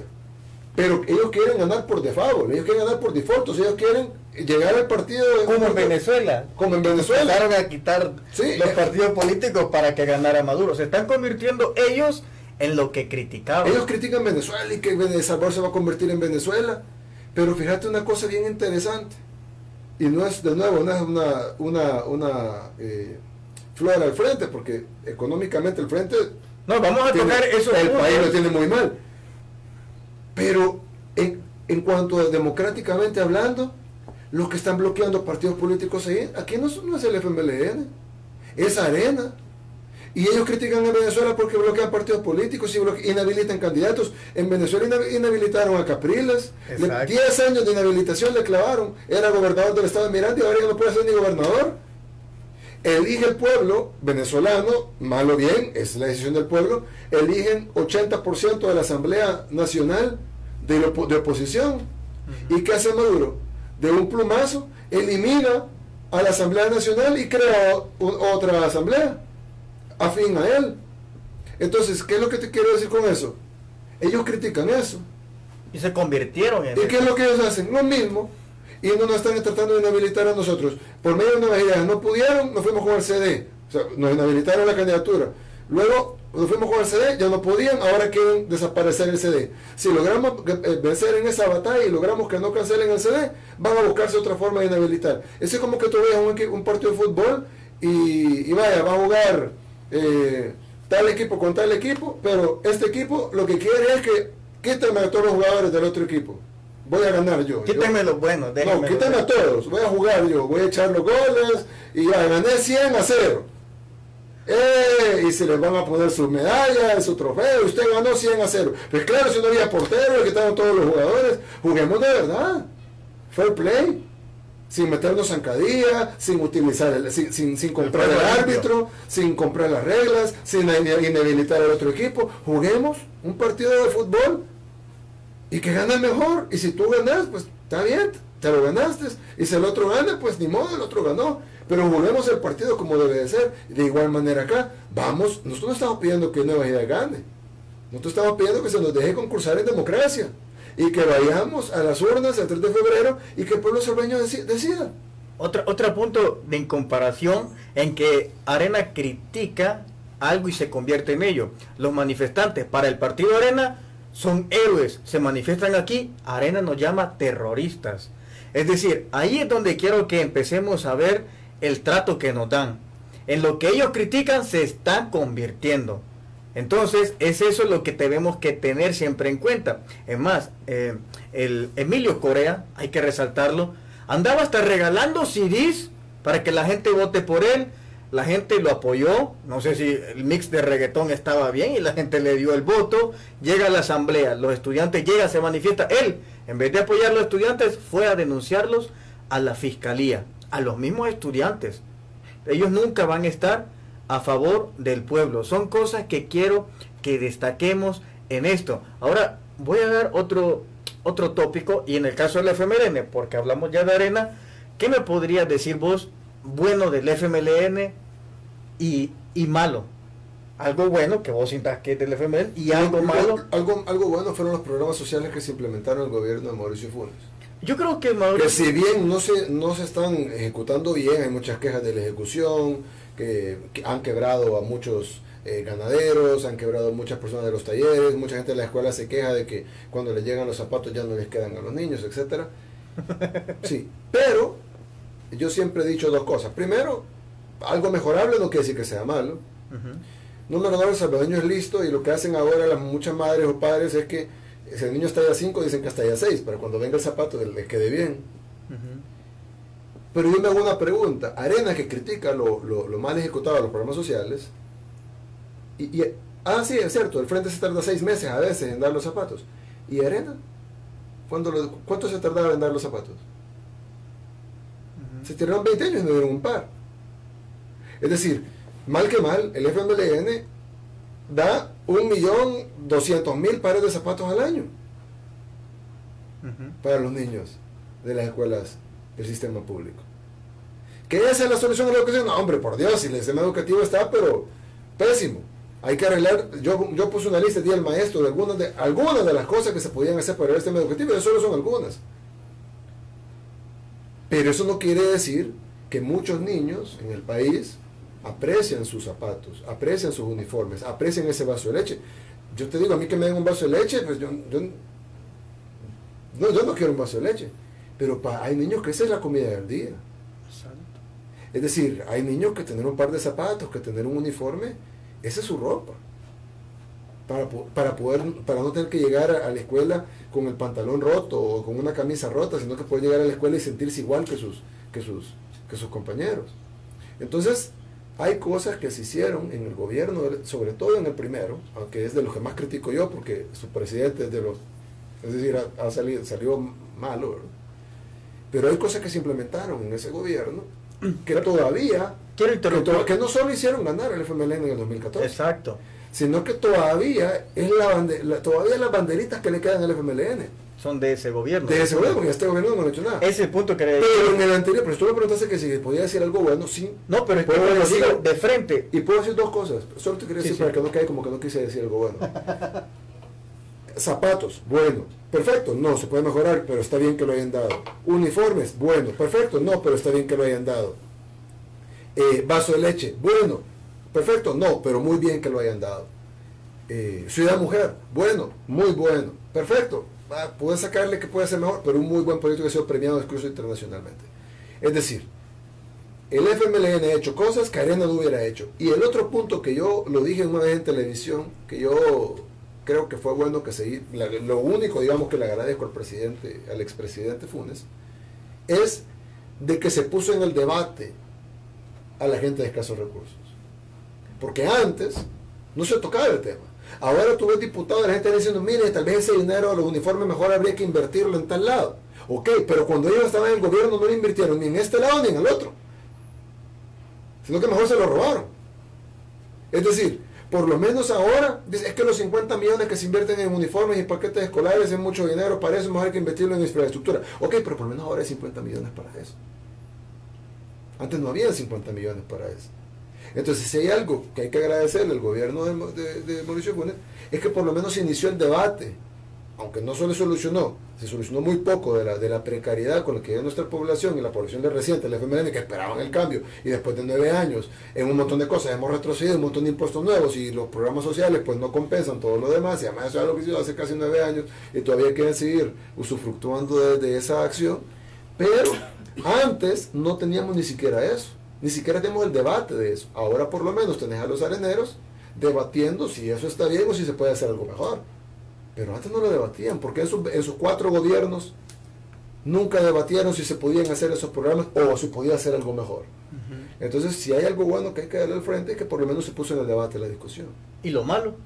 Pucha, no nos alcanza el tiempo de la entrevista. Bueno, te voy a decir lo último. Para mí la propuesta de la sede, bueno, ya la gente lo sabe, la criminalidad, la educación, cómo ha subido la inseguridad, cómo ha decaído nuestra educación, nuestro sistema de salud, los hospitales ahora no tienen, pero a veces no hacen un diálisis con pacientes de insuficiencia renal porque no tienen un catéter o porque no tienen algodón.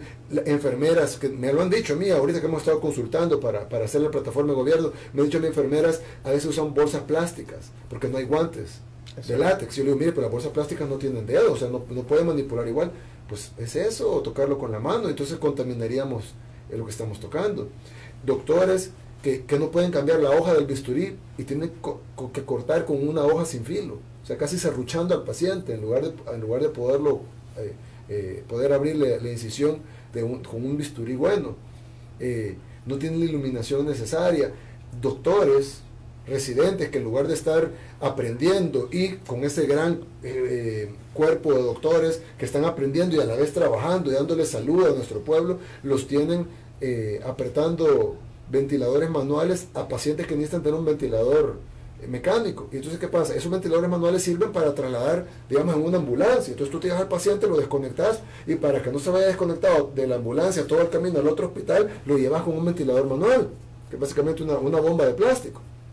Pero acá tenés al paciente a punto de morir, porque en lugar de estar conectado a un ventilador mecánico como debería estar, está con una persona que está apretando una bomba plástica, que eso es una cosa temporal y los tienen 24 horas así.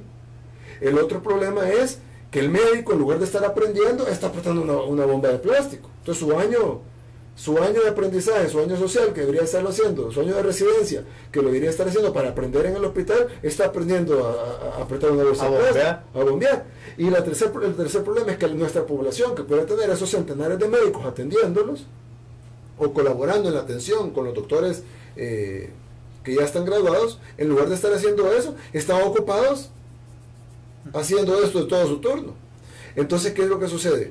Nuestro sistema de salud está mal, nuestro sistema de educación está mal, nuestra infraestructura está mal, la inversión pública está mal, la seguridad está mal, la inversión extranjera, el crecimiento económico, el empleo, la migración, etcétera.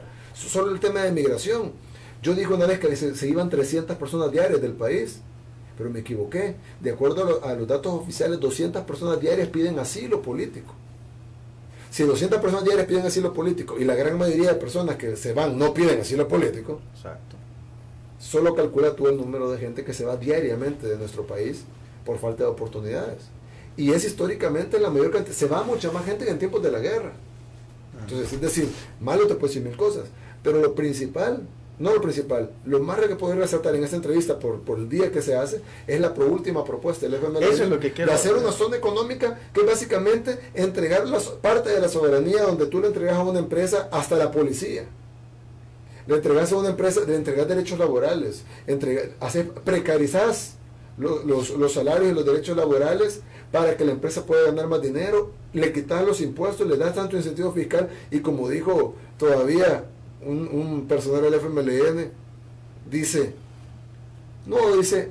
sí, calculamos que vamos a perder como 100 millones de dólares con los incentivos fiscales que vamos a dar. El gobierno va a perder 100 millones de dólares. Pero no importa, lo vamos a recuperar con lo que van a pagar los asalariados en impuestos. O sea, pero lo dijo, no es lo que yo lo digo. O sea, lo que están proponiendo esto en el gobierno, están diciendo que van a pagar el incentivo fiscal a las grandes empresas, que yo no estoy en contra del incentivo fiscal a las grandes empresas, siempre y cuando se paguen con otro impuesto que paguen grandes empresas.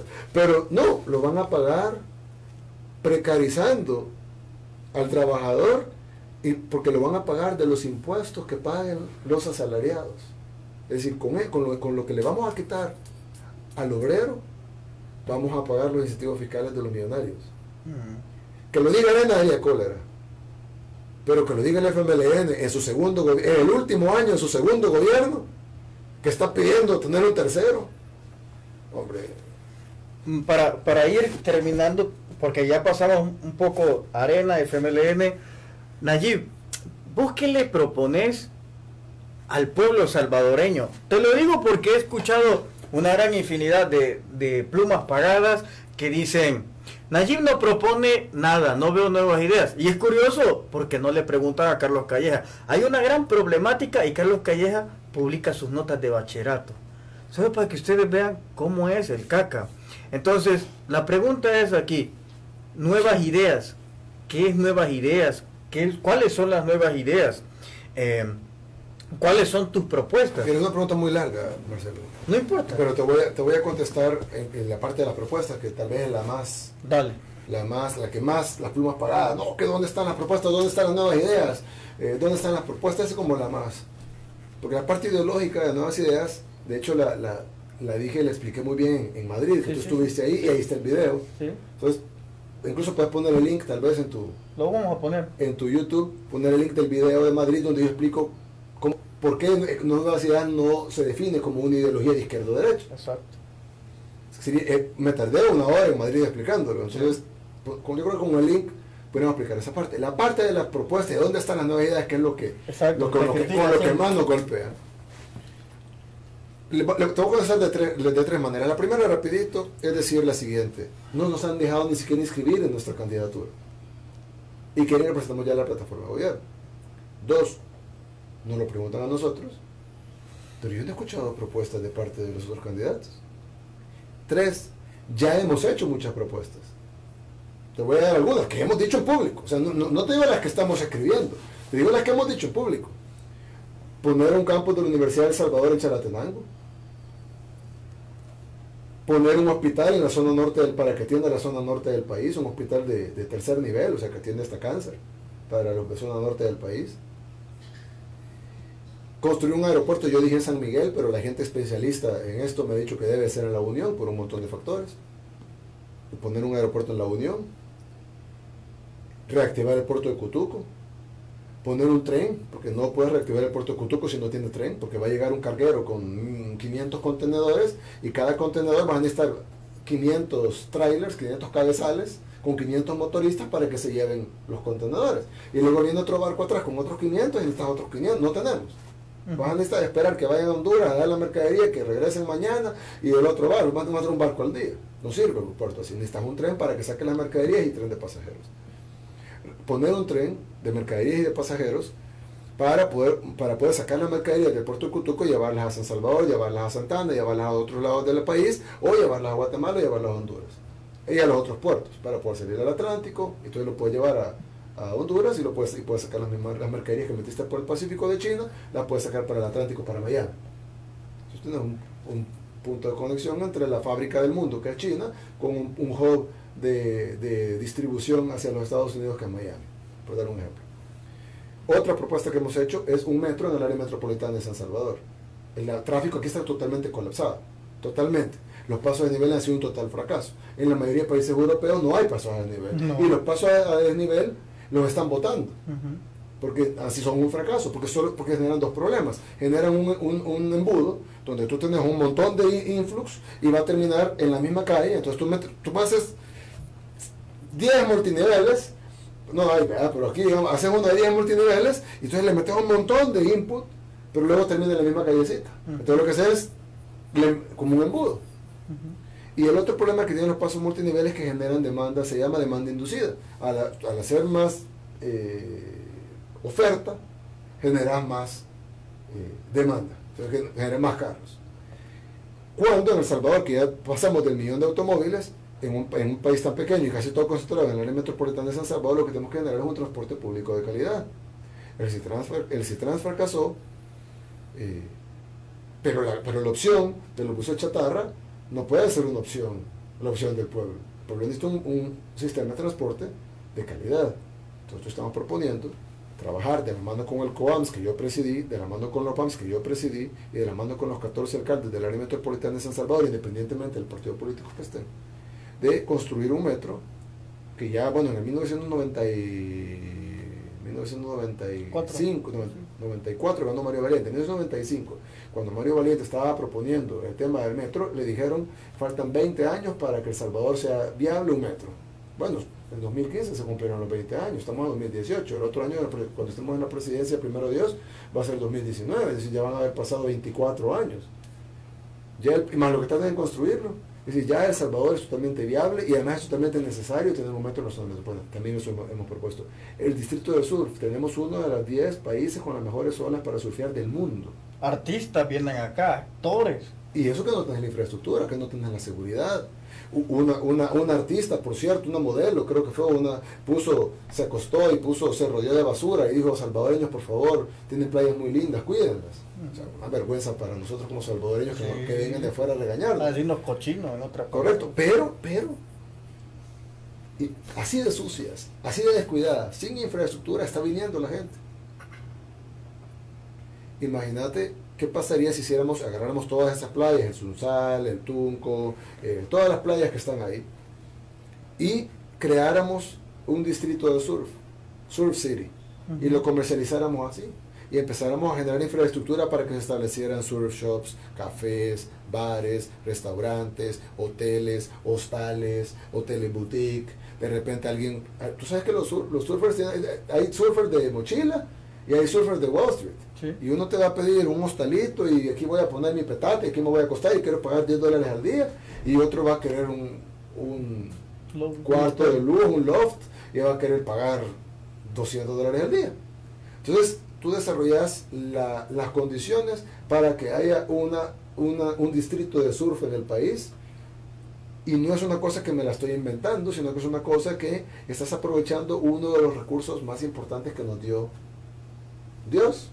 Y si no crees en Dios, pues yo sí creo en Dios, digo Dios. El que no cree en Dios, pues la naturaleza. No, yo también, sí. Pero alguien que no creyera en Dios, pues la naturaleza, yo sí creo en Dios.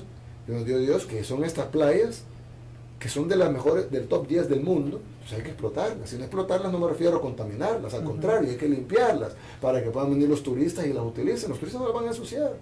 Si ustedes se la quieren subirse en una tabla en las olas.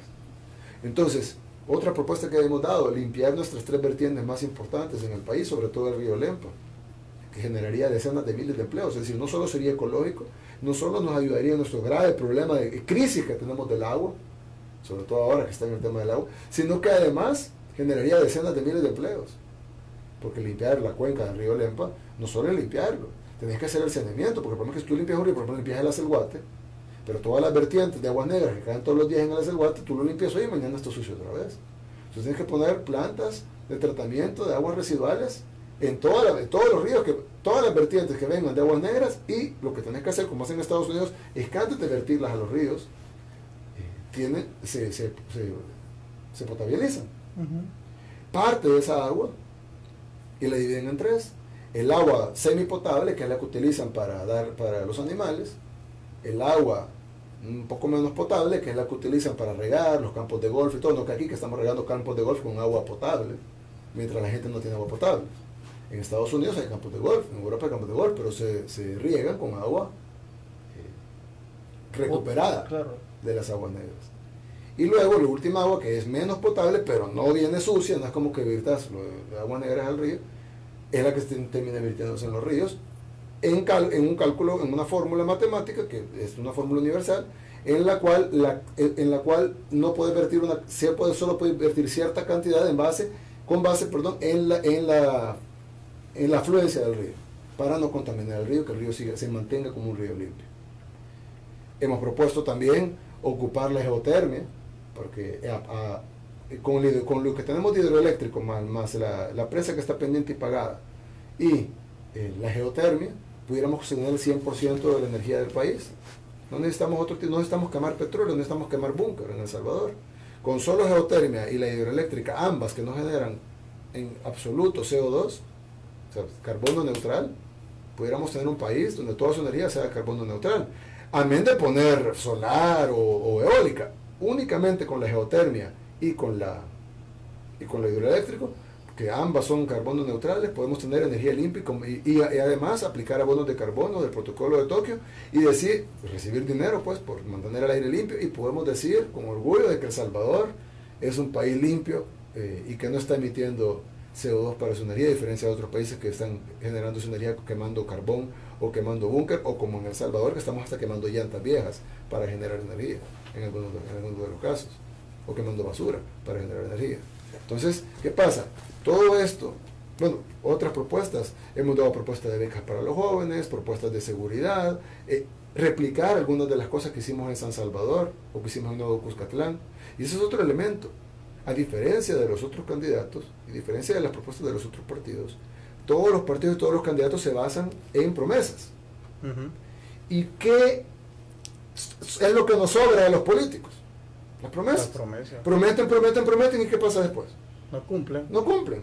Entonces, ¿qué te garantiza de que alguien lleve un mamotreto de propuestas, incluyéndome? ¿Qué te garantiza que la va a cumplir? ¿Quién te garantiza de que yo voy a cumplir? ¿Sabes qué? ¿Qué te garantiza? El que ya lo conozcas, el que ya lo hayas probado.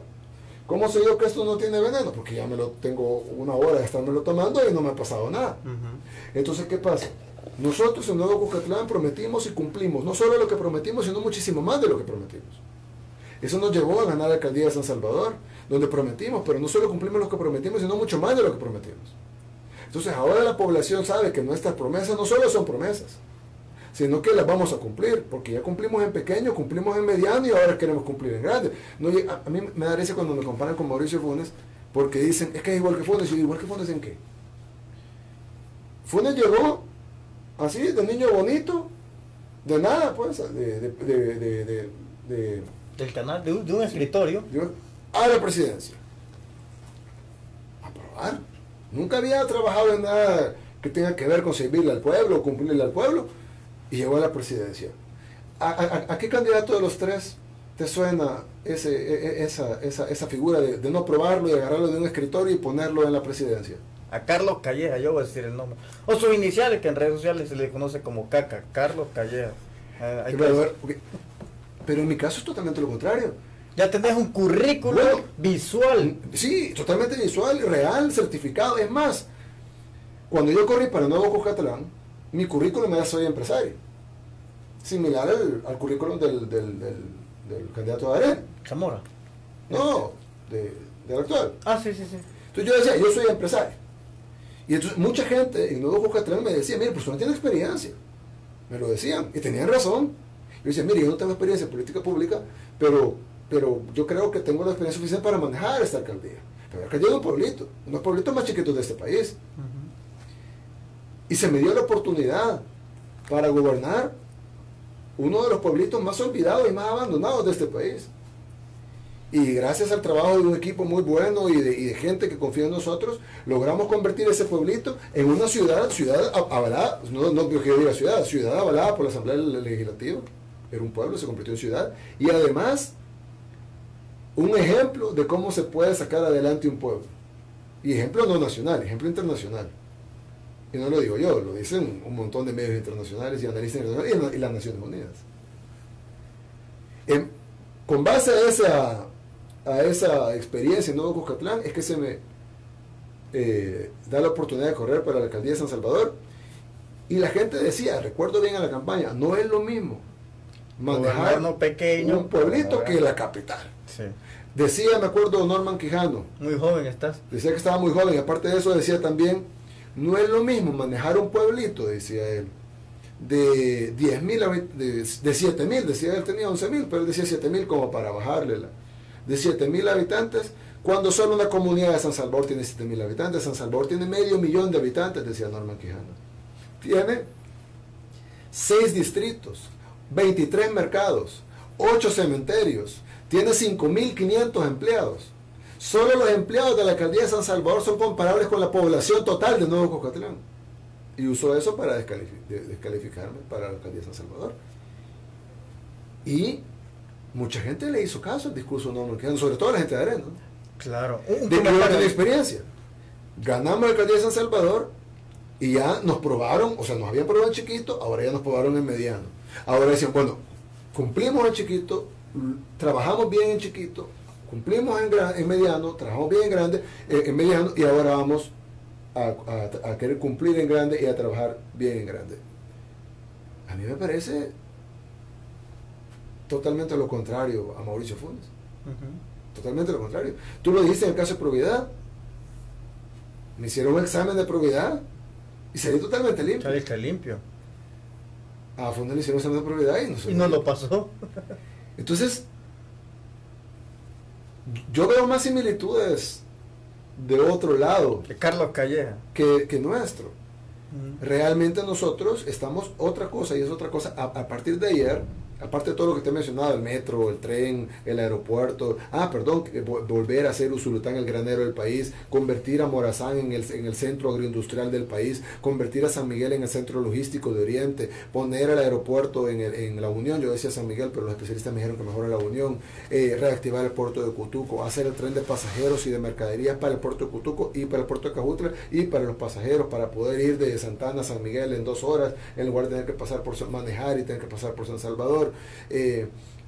Limpiar nuestras 3 vertientes más importantes de agua, limpiar el río Lempa, lo digo en específico porque generaría decenas de miles de empleos, generar el distrito del sur, nuestras propuestas para la juventud, nuestras propuestas en seguridad, nuestras propuestas para generar empleo, etcétera. Pero aparte de eso, a partir del día de ayer empezamos a poner una propuesta cada 2 días en mi página de Facebook.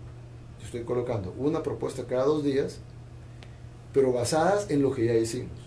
Por ejemplo, en San Salvador firmamos un convenio con la liga y pusimos escuelas para 3.000 niños.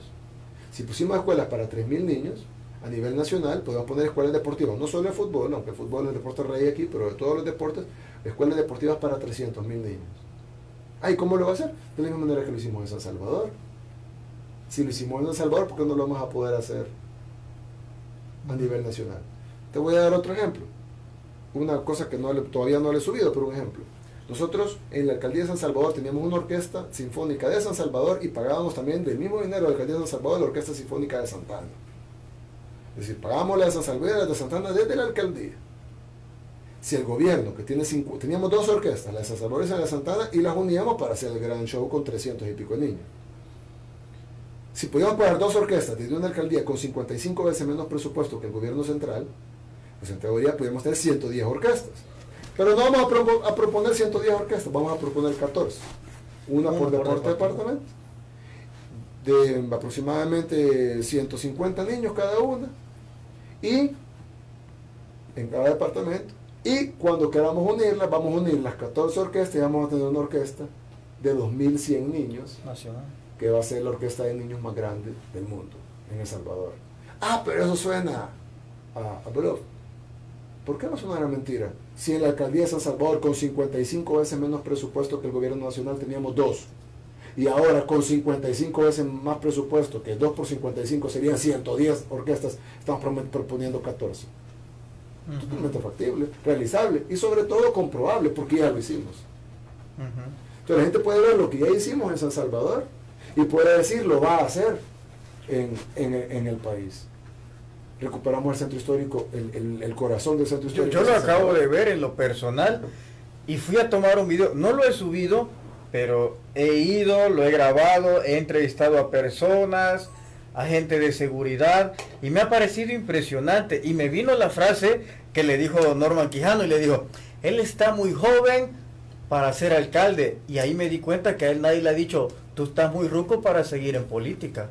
Es decir, nos estamos dando cuenta que la juventud ahora es el momento. De hecho, sinceramente, cuando yo entré acá, me he sorprendido porque el equipo de trabajo de él son puros jóvenes. Yo pensé que iba a haber gente así un poco mayor, pero cuando entro, de verdad, me he asombrado el profesionalismo de los jóvenes. Y es eso lo que destaco de Bukele, que le ha apostado también a la juventud sin menospreciar a los mayores. Es decir, has hecho esa simbiosis de la juventud y las personas adultas mayores y lo has unido. Entrevisté a un taxista mayor de edad y le pregunté, ¿usted tiene Facebook? Y dice, yo no tengo Facebook ni redes sociales ni nada. Y entonces, ¿por qué piensa usted que Nayib es la opción? Porque yo he visto todo lo que ha hecho. Y dijo lo mismo. Si ha hecho acá, con menos presupuesto, todo lo que vemos en San Salvador, ese hombre cuando llegue va a transformar el país. ¿Qué es lo que vos decías? Pero otro punto que quiero destacar en una propuesta que yo nunca había escuchado de esto, y es la tecnología. ¿Qué tiene? ¿Cómo es que esto es algo novedoso? A lo mejor nosotros, miren, con el permiso, estamos acostumbrados como salvadoreños que se nos prometan láminas, champas, cántaros, capiruchos, aquel Emilio Correa regalando CDs, la otra pasteles con el nombre, llaveros, y luego yo escucho esa nueva idea, para mí en El Salvador, tecnología. Yo no me lo creía, sinceramente, que tecnología. Te voy a dar un ejemplo. Si el inventor de WhatsApp no es una aplicación tan sofisticada que digamos, pues no estamos hablando de Facebook o de Twitter o de Instagram, WhatsApp hace años, ¿verdad? No WhatsApp ahorita. Los inventores de WhatsApp vendieron WhatsApp a Facebook en 19 mil millones de dólares. Para que te hagas un ejemplo, es básicamente toda la deuda externa de El Salvador. Es 4 veces el presupuesto nacional de todo. Toda Fuerza Armada, policía, todos los 50,000 maestros, los doctores, las enfermeras, las obras públicas, el FISDL, todas las embajadas, los consulados que tiene el país por todos lados, los ministerios, todo el presupuesto del país por 4. Eso pagó Facebook por una aplicación de celular que se llama WhatsApp. ¿Qué hubiera pasado si esos muchachos hubieran sido salvadoreños? Hubieran ingresado al país, pero les hubieran dejado la mitad fuera. Hubieran ingresado al país 9.500 millones de dólares. La mitad de nuestra deuda externa, con una app. Hubieran contratado gente para hacer más algo, que si ya le pegaron a la primera, van a tratar de pegarle a otra, ¿no? Exacto. Van a meter gente, jóvenes, a trabajar, en hacer aplicaciones. ¿Cuánto nos tardaríamos vendiendo arroz para vender 19,000 millones de dólares? Yo no digo que no hay que apostarle al agro, al contrario, tenemos muchísimas propuestas al agro porque no se comen aplicaciones, se come comida. Exacto. Pero la tecnología y la innovación es la clave para salir. Bueno, te doy el ejemplo de Estados Unidos. Toys R Us, una empresa de juguetes inmensísima, es decir, la empresa de venta de juguetes más grande del mundo, Toys R Us, está cerrando sus puertas. Yo acabo de estar en Estados Unidos y los Toys R Us todos dicen venta de liquidación. Van a cerrar Toys R Us. Cada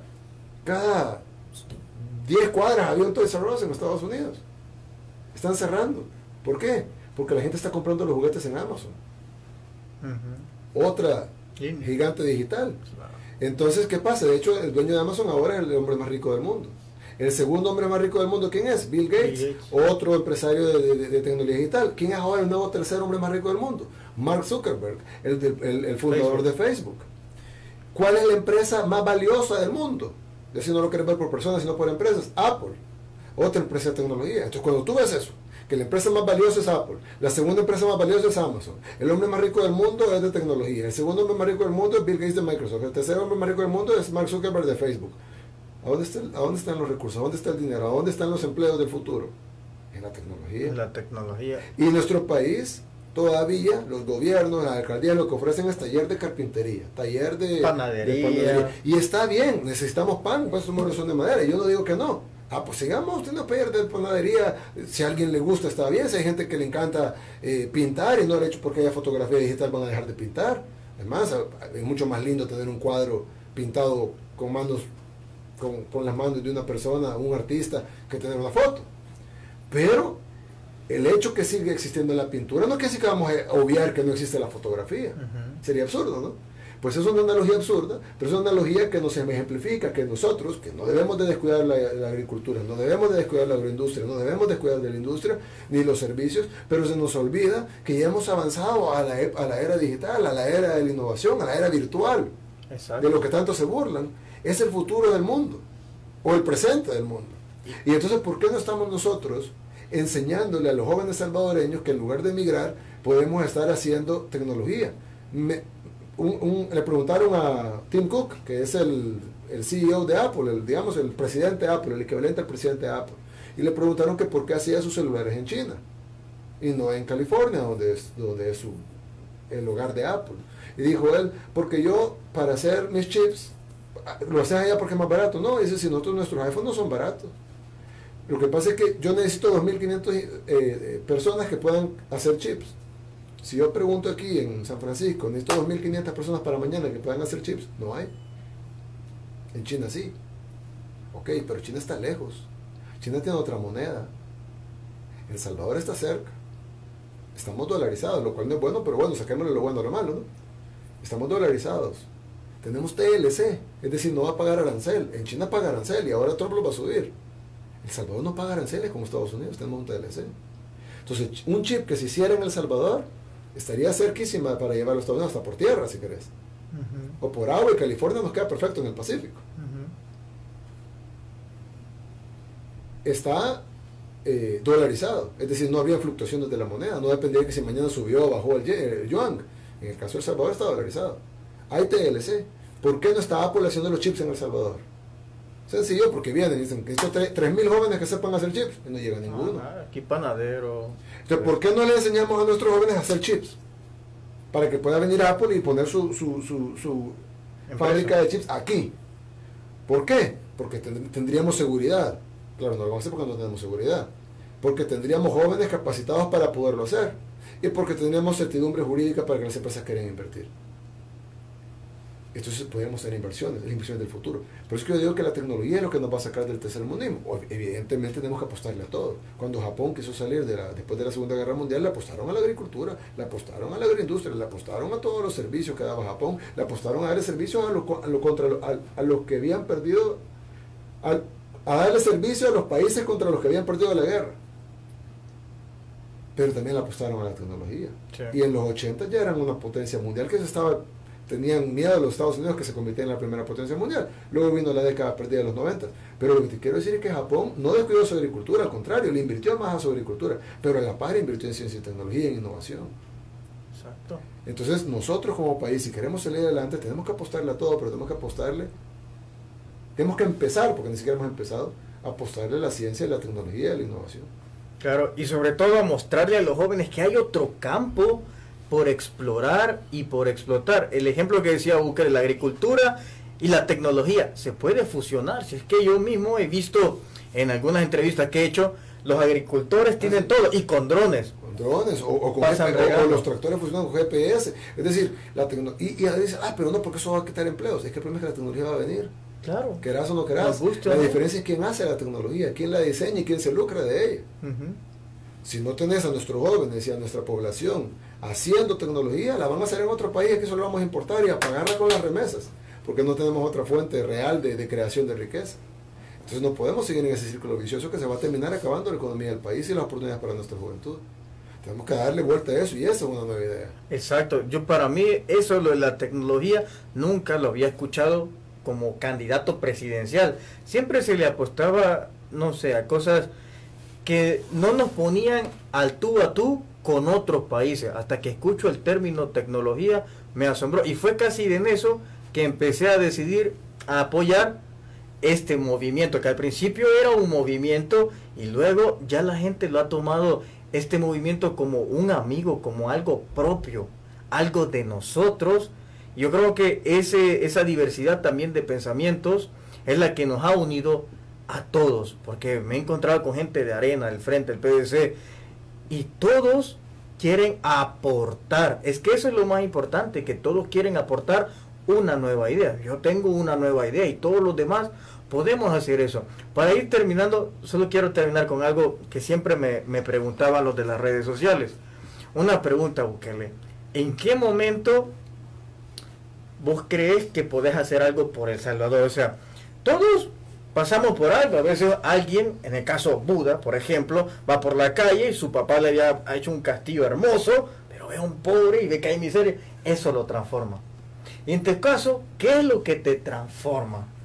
cuando vi que en Nuevo Cuscatlán habíamos un sector de la población, la minoría, un 15-20%, ahora ha crecido un poco, un 15-20% de la población que vivíamos con todas las comodidades del primer mundo, residenciales cerradas, bonitas, parque para los niños, limpieza, infraestructura, agua potable 24 horas, casas lindas, todo, con internet, con cable, con todo, ¿no?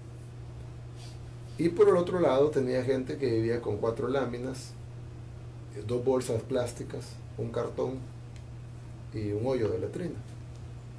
Entonces tú decís, ¿cómo es posible? Si estuviéramos a 20.000 kilómetros, posiblemente se pudiera entender, pero ¿cómo es posible que tenemos un sistema tan desigual en donde hay alguien que tiene, como yo incluso, que tiene todas estas comodidades y a la par mía, pero ni siquiera por allá, a la par, allá abajo, ahí a 40 pasos si los pudiera dar, porque han hecho un muro para no poderlos dar, ¿verdad?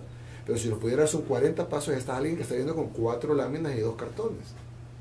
Entonces la solución es el comunismo, vengan, quítenme mi casa y la vamos a repartir. No, porque ya se demostró que no funciona. Pero sí la solución es un sistema más justo en donde los que tienen más paguen más, los que tienen menos paguen menos, y con ese dinero y sin corrupción, porque el dinero alcanza cuando nadie roba, y no solo como una frase, lo hemos probado en Yucatán, lo probamos en San Salvador, sirva para sacar adelante a la gente que está con 4 láminas y 2 cartones. Entonces, luchar por romper esa desigualdad, lo hicimos en Nuevo Cuscatlán y lo hicimos muchísimo y se cambió, es decir, no cambiamos de 0 a 100, pero cambiamos de 0 a 80. Y ha sido un ejemplo incluso mundial. Y en San Salvador hicimos muchísimo también, y no lo digo yo, lo dicen hasta la misma prensa gráfica en su encuesta. Digo prensa gráfica para ponerte el peor de los que nos odian. Dijo que el 84% de los capitalinos avalaban nuestra gestión, 84, o sea, 8 de cada 10, y eso es lo que dice la prensa. O sea, que no creo que le subieron, en todo caso le bajaron. Entonces, yo digo, y ahora tratemos de hacerlo a nivel de país. Si para nosotros, para mí en lo personal, para mi familia no es ganga que mi mamá o mi familia o mi esposa se levanten todos los días y vean, bueno, en mi casa no llega el periódico, pero en el internet, y vean la portada, Nayib Bukele está siendo investigado por tal, Nayib Bukele tal, no sé qué, no sé cuánto, amenazas a muerte, etcétera. Es decir, no es ganga, pues, pero también uno dice, bueno, ya luchamos tanto. En Nuevo Cuscatlán, en San Salvador, ahora por inscribir nuevas ideas, tantas esperanzas que están puestas en este proyecto, vale la pena pegar el último empujón para estar en la posición en donde se pueda ayudar mucha más gente que la que logramos ayudar en San Salvador y en Nuevo Cuscatlán. Entonces fue eso que observaste. Eso fue lo que arrancó, y luego lo demás vas observando más cosas, todavía más graves. Cada cosa estaba llenando, así como los golpes te van quitando, las cosas te van llenando. Por ejemplo, hay una cosa que me impactó muchísimo, y lo dije lo dije en el evento del domingo, que 4 personas que firmaron por Nueva Idea ya fallecieron sin ver su partido constituido. Es decir, por los bloqueos del tribunal, 4 personas que firmaron por Nueva Idea para ver su partido constituido fallecieron antes de que su partido antes de ver a su partido constituido. Ya no se diga verlo, que ganara las elecciones y celebrarlo. No pudieron ver su partido constituido. Entonces tú decías, hasta por ellos 4 hay que hacerlo, pues. O sea, ya no solo es lo que vi en Nuevo Cuscatlán, en el principio, sino que cada cosa que has ido viendo en el camino, te vas dando cuenta que cada proyecto de arte, de cultura que hicimos en San Salvador con los skaters, con los jóvenes, con los grafiteros, agarramos grafiteros que estaban estigmatizados como delincuentes y los convertiste en artistas. Entonces, cada cosa que ibas haciendo te vas dando cuenta que hay solución para el país, para todas las cosas. Pero es que tiene la varita mágica. No, si no es varita mágica, ponemos a trabajar en cada problema uno por uno. No sé cómo te comes una ballena, no hay que comer ballena, ¿verdad? Pero ¿cómo te comes la ballena? No te la puedes comer de un bocado, tienes que comértela en trocitos, ¿no? Entonces, claro, no hay que comer ballena, pues si se comieron. Ya vas a decir en la prensa, Nayib incita la pesca de ballena. Es decir, me refiero, ¿por qué ballena? Por el tamaño, pues tengo un atún. Entonces, ¿a qué me refiero? En el sentido de que no vamos a resolver todos los problemas del país en un día, pero la gente lo que quiere ver es mejoras. Si nadie quiere dormirse hoy en la noche y amanecer en Suiza, pero si la gente quiere que mañana el país esté un poquito mejor. Si en lugar de 13 homicidios hay 5 son imperdonables, son 5 vidas, son 5 familias llorando, pero hombre, es casi 2 tercios menos de lo que había ayer. Entonces, si nosotros empezamos a avanzar el país, a mejorar, pues no vamos a estar en Suiza, ni por cerca, pero vamos a haber mejorado un montón. ¿Acaso Nuevo Cuscatlán es Suiza? Pero anda a preguntarle a la gente de Nuevo Cuscatlán, ya tengo yo 4 años de no ser alcalde de ahí, anda a preguntarle qué opina. Te van a dar una buena opinión. ¿Y por qué? ¿Lo dejamos como Suiza? No. Pero le dimos becas a los jóvenes, le dimos salud gratis a toda la gente, reconstruimos las escuelas para dejarlas bonitas, hicimos infraestructura, construimos un bulevar para conectarlo con Santa Elena, pusimos una radio municipal, construimos canchas y parques para la juventud, le apostamos a la juventud, pusimos una orquesta sinfónica, es decir, construimos una biblioteca del primer mundo, así como hicimos también en San Salvador. Entonces, es decir, la gente, no, claro, no amanecieron en Suiza, pero Nuevo Cucatlán pasó de un punto, cambió casi 180 grados. Y la gente vio ese cambio en solo 3 años y con el presupuesto de una alcaldía pequeña. En San Salvador pasó algo distinto, con sus características distintas, pero pasó algo similar en solo 3 años. Entonces la gente dice, hombre, se puede cambiar, vamos a llegar a lo mejor, vamos a llegar a ser la potencia mundial en 5 años, no, pero podemos mejorar muchísimo en 5 años. Si se puede mejorar en un pueblo sin recursos en 3 años, muchísimo, hasta ser referente en las Naciones Unidas, pero por supuesto que se puede mejorar en un país con un presupuesto infinitamente mayor que el Nuevo Cucatlán, y a nivel de país, y no son 3 años, son 5. Sí, quiero decirles en todo esto, para ir terminando, yo sé que se va el tiempo rápido de escuchar, pero ese sentir que tiene Bukele también me admiró, porque es el sentir de los que tenemos en el exterior, pero él lo tiene viviendo acá. Voy a citar, yo soy quizás un ejemplo de miles así. Yo decía en mi programa, yo vivo en Suecia, en un país que es un paraíso, y empecé a hacer el canal porque yo quería que también los que están aquí vivan un poco de lo de allá y empezar a transformar.